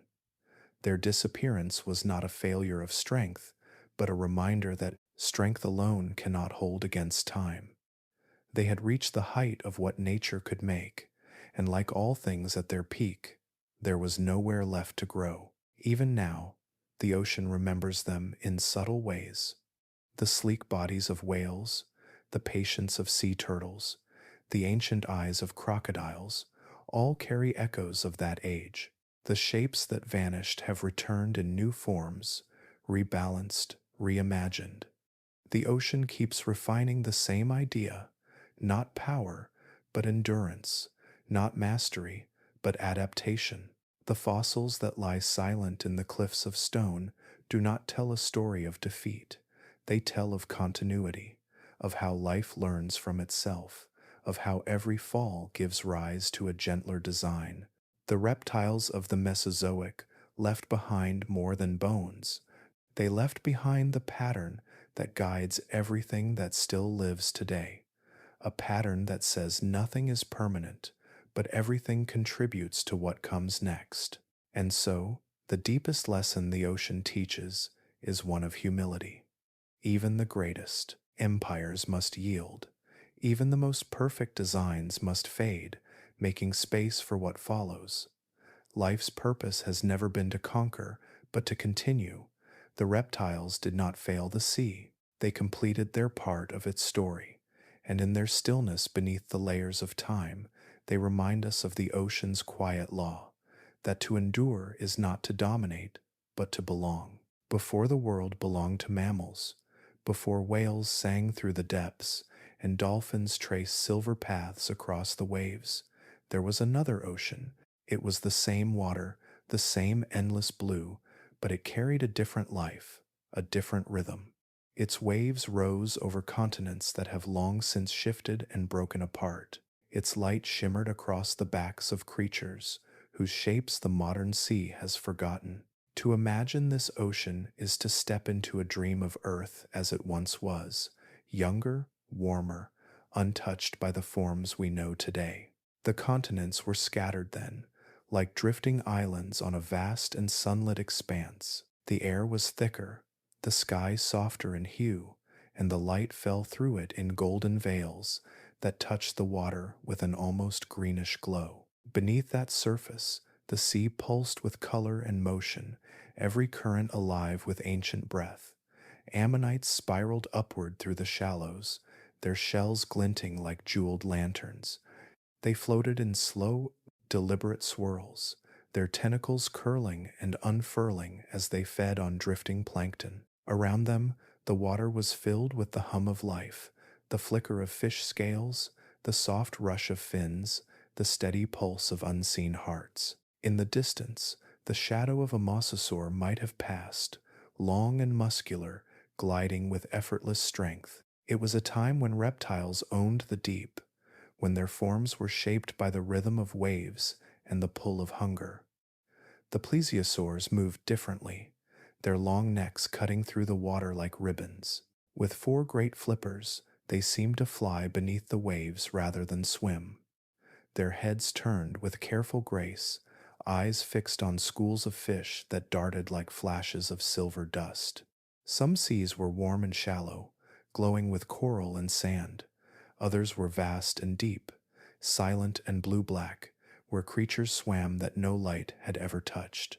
The ocean was a mosaic of life, fierce and beautiful, balanced on a knife's edge of chemistry and sunlight. Above them all, the earth's pulse was steady. Volcanic ridges rose from the sea floor, shaping continents that would one day meet. The ocean currents flowed differently then, drawn by the slow drift of the planet's crust. Whole ecosystems depended on the warmth of tropical shallows and the slow cooling of polar waters. There were no whales, no seals, no mammals at all, yet the sea did not feel empty. It was full, perfectly alive in its own way, ruled by creatures built of scales and shell and instinct. The ammonites, in particular, painted the sea with quiet elegance. Their spiral shells mirrored the patterns that nature favors most, curves that balance strength with symmetry. They were ancient architects of form, drifting through the light, like thoughts made visible. Their kind had survived for hundreds of millions of years, through changes in temperature, in depth, in the chemistry of the water. But like the reptiles that shared their world, even they would one day vanish. Their shells, falling to the sea floor, would become part of the sediment that turned to stone, layering the ocean's floor with spirals of memory. To think of this ocean is to feel the haunting closeness of time, the water that now touches your skin at the beach, the same water that fills the air with salt and song, once carried these creatures. Every molecule has been part of countless worlds before ours. The sea remembers what we do not. Its waves have washed over the bones of ichthyosaurs, have flowed through the gills of ammonites, have fallen as rain upon ancient continents now buried beneath deserts. When paleontologists lift a fossil from stone, they are not just unearthing a relic. They are touching the remnants of that ancient ocean, the one that breathed before ours. The chalk cliffs of England, for example, are built from the remains of microscopic marine life that flourished when reptiles ruled the seas. The limestone that underlies entire cities was once soft seafloor mud. Even the mountains that pierce the modern sky began as coral reefs in warm prehistoric waters. The bones of that world now hold up our own. There is a quiet poetry in that truth. Every drop of water we see today carries within it the atoms of those vanished lives. The hydrogen and oxygen that form the sea have cycled through eons, passing through lungs, gills, shells, and clouds. The salt in the ocean is the taste of time itself, the dissolved memory of Earth's long history. The sea before ours was not separate from us. It is the same sea, reshaped by the patience of time. Its rulers have changed, its currents have wandered, but its essence endures. It is the same water that once shimmered beneath the fins of plesiosaurs, now moved by the tails of whales. It has no allegiance to age or species. It carries all life equally, holding the past within its tides. When we gaze across the ocean today, we look upon a grave and a cradle at once. Beneath that calm surface lie mountains of fossilized coral, layers of ancient shells, the bones of creatures that once breathed the same water. Every wave that rises and falls above them is part of an unbroken story, one that began long before mammals, long before us.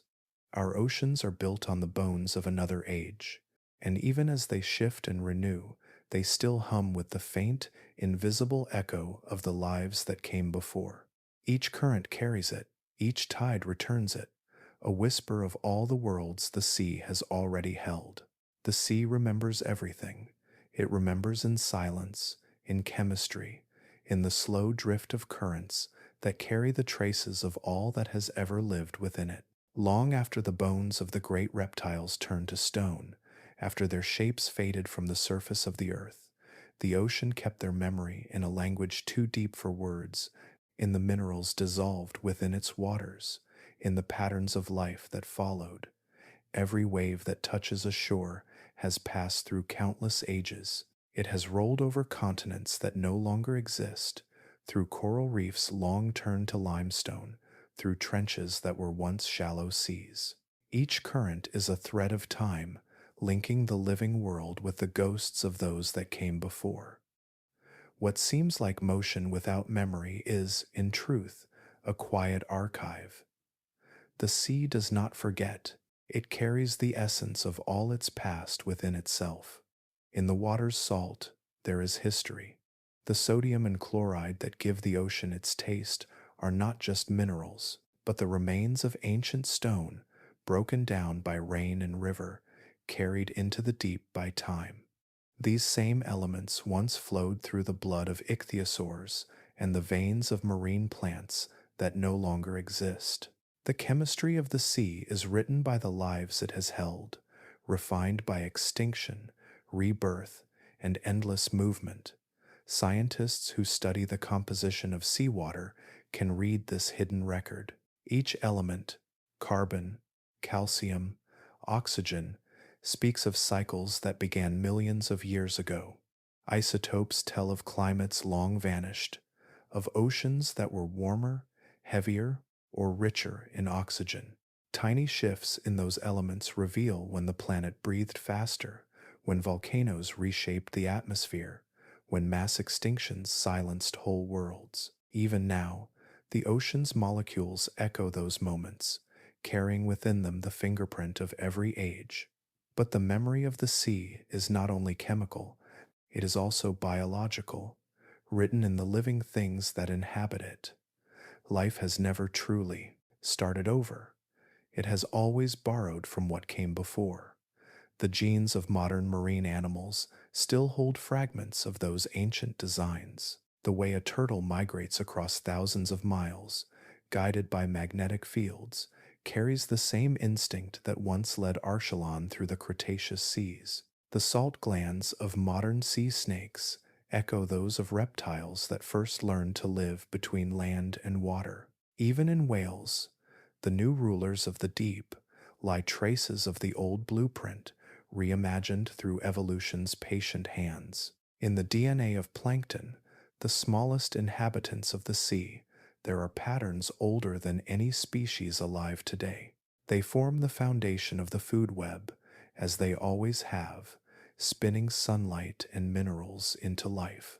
Some of their genes are unchanged since the oceans first turned blue. In them, the memory of every ocean before ours endures, the warmth of ancient summers, the darkness of global winters, the long recoveries after extinction.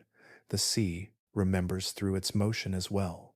Currents repeat their paths, shifting with the tilt of the planet, tracing invisible highways first formed when the continents were still joined. The Gulf Stream that warms the Atlantic once flowed through different channels, over seafloors now buried beneath mountain ranges. The same water that moves through it today may once have washed the coasts of the western interior seaway, where Mosasaurus ruled. It is the same ocean, reshaped but never replaced. Even the waves themselves carry the rhythm of time, the friction of water against wind, the rise and fall of tides. These have not changed since life first began. Every crest and trough is a reminder that the sea moves to a pulse older than any species, older even than the continents themselves. It is the heartbeat of the earth made visible. If one could listen closely enough to the sound of the sea, they might hear that continuity.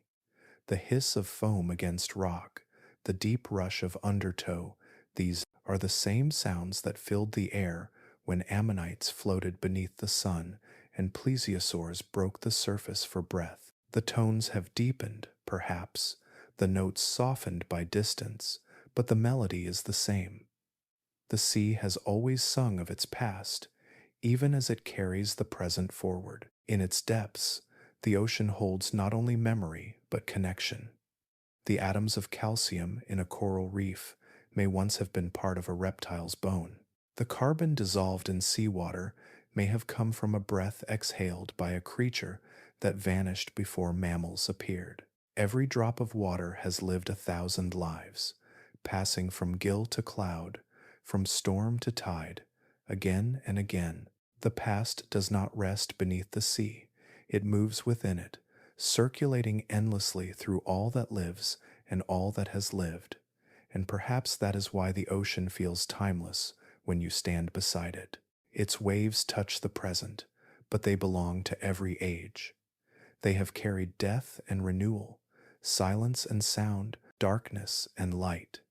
They have seen empires of creatures rise and fade, and still they move, unchanged in purpose.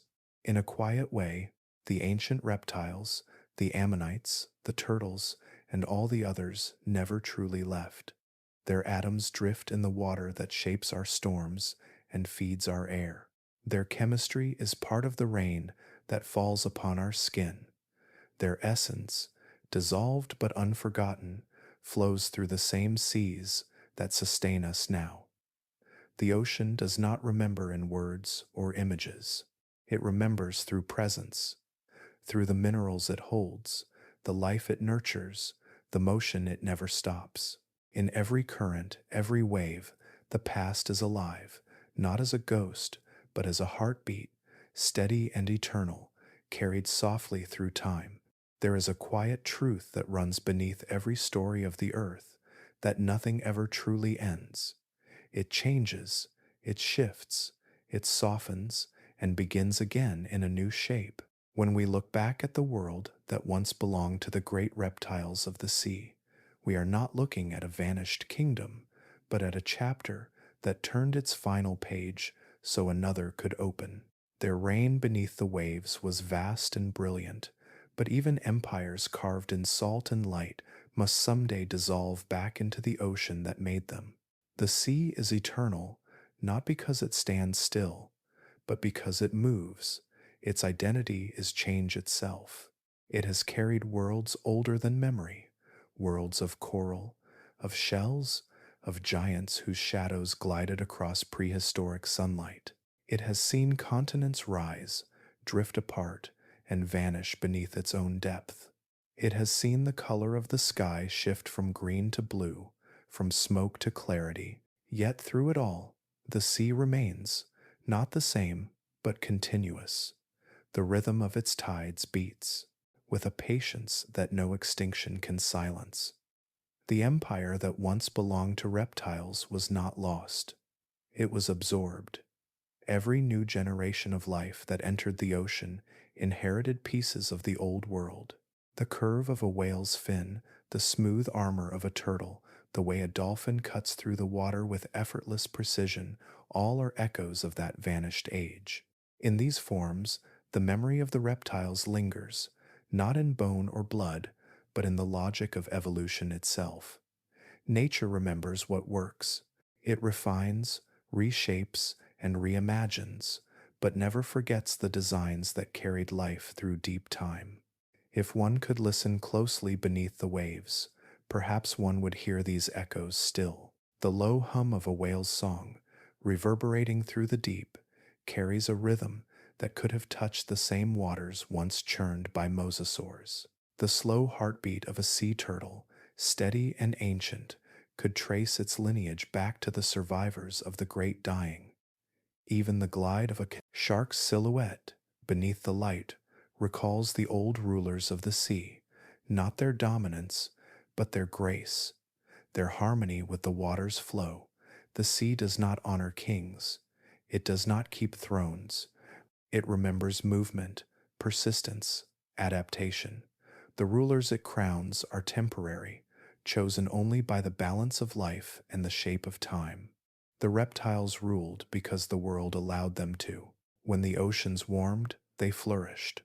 When they cooled, they faded. And in their absence, the sea simply continued, offering its embrace to new heirs. Mammals, fish, and even the drifting plankton all took up the same silent calling: to live, to breathe, to endure. The empire beneath the waves is not built of power, but of continuity. Each life that passes through it becomes part of its story. The bones of ancient creatures turn to stone, and that stone becomes the foundation of reefs, cliffs, and mountains. Their calcium fills the shells of new beings. Their carbon feeds the roots of ocean life. The sea consumes nothing fully. It turns every end into beginning, every fall into renewal. Standing at the edge of the ocean today, one might watch the waves rolling in, endless and soft. The light catches the surface and breaks it into 1,000 shifting mirrors, each one reflecting a moment older than humanity. Beneath that moving skin lies the memory of every creature that ever called the water home, not as ghosts, but as fragments, atoms, patterns, instincts carried forward through time.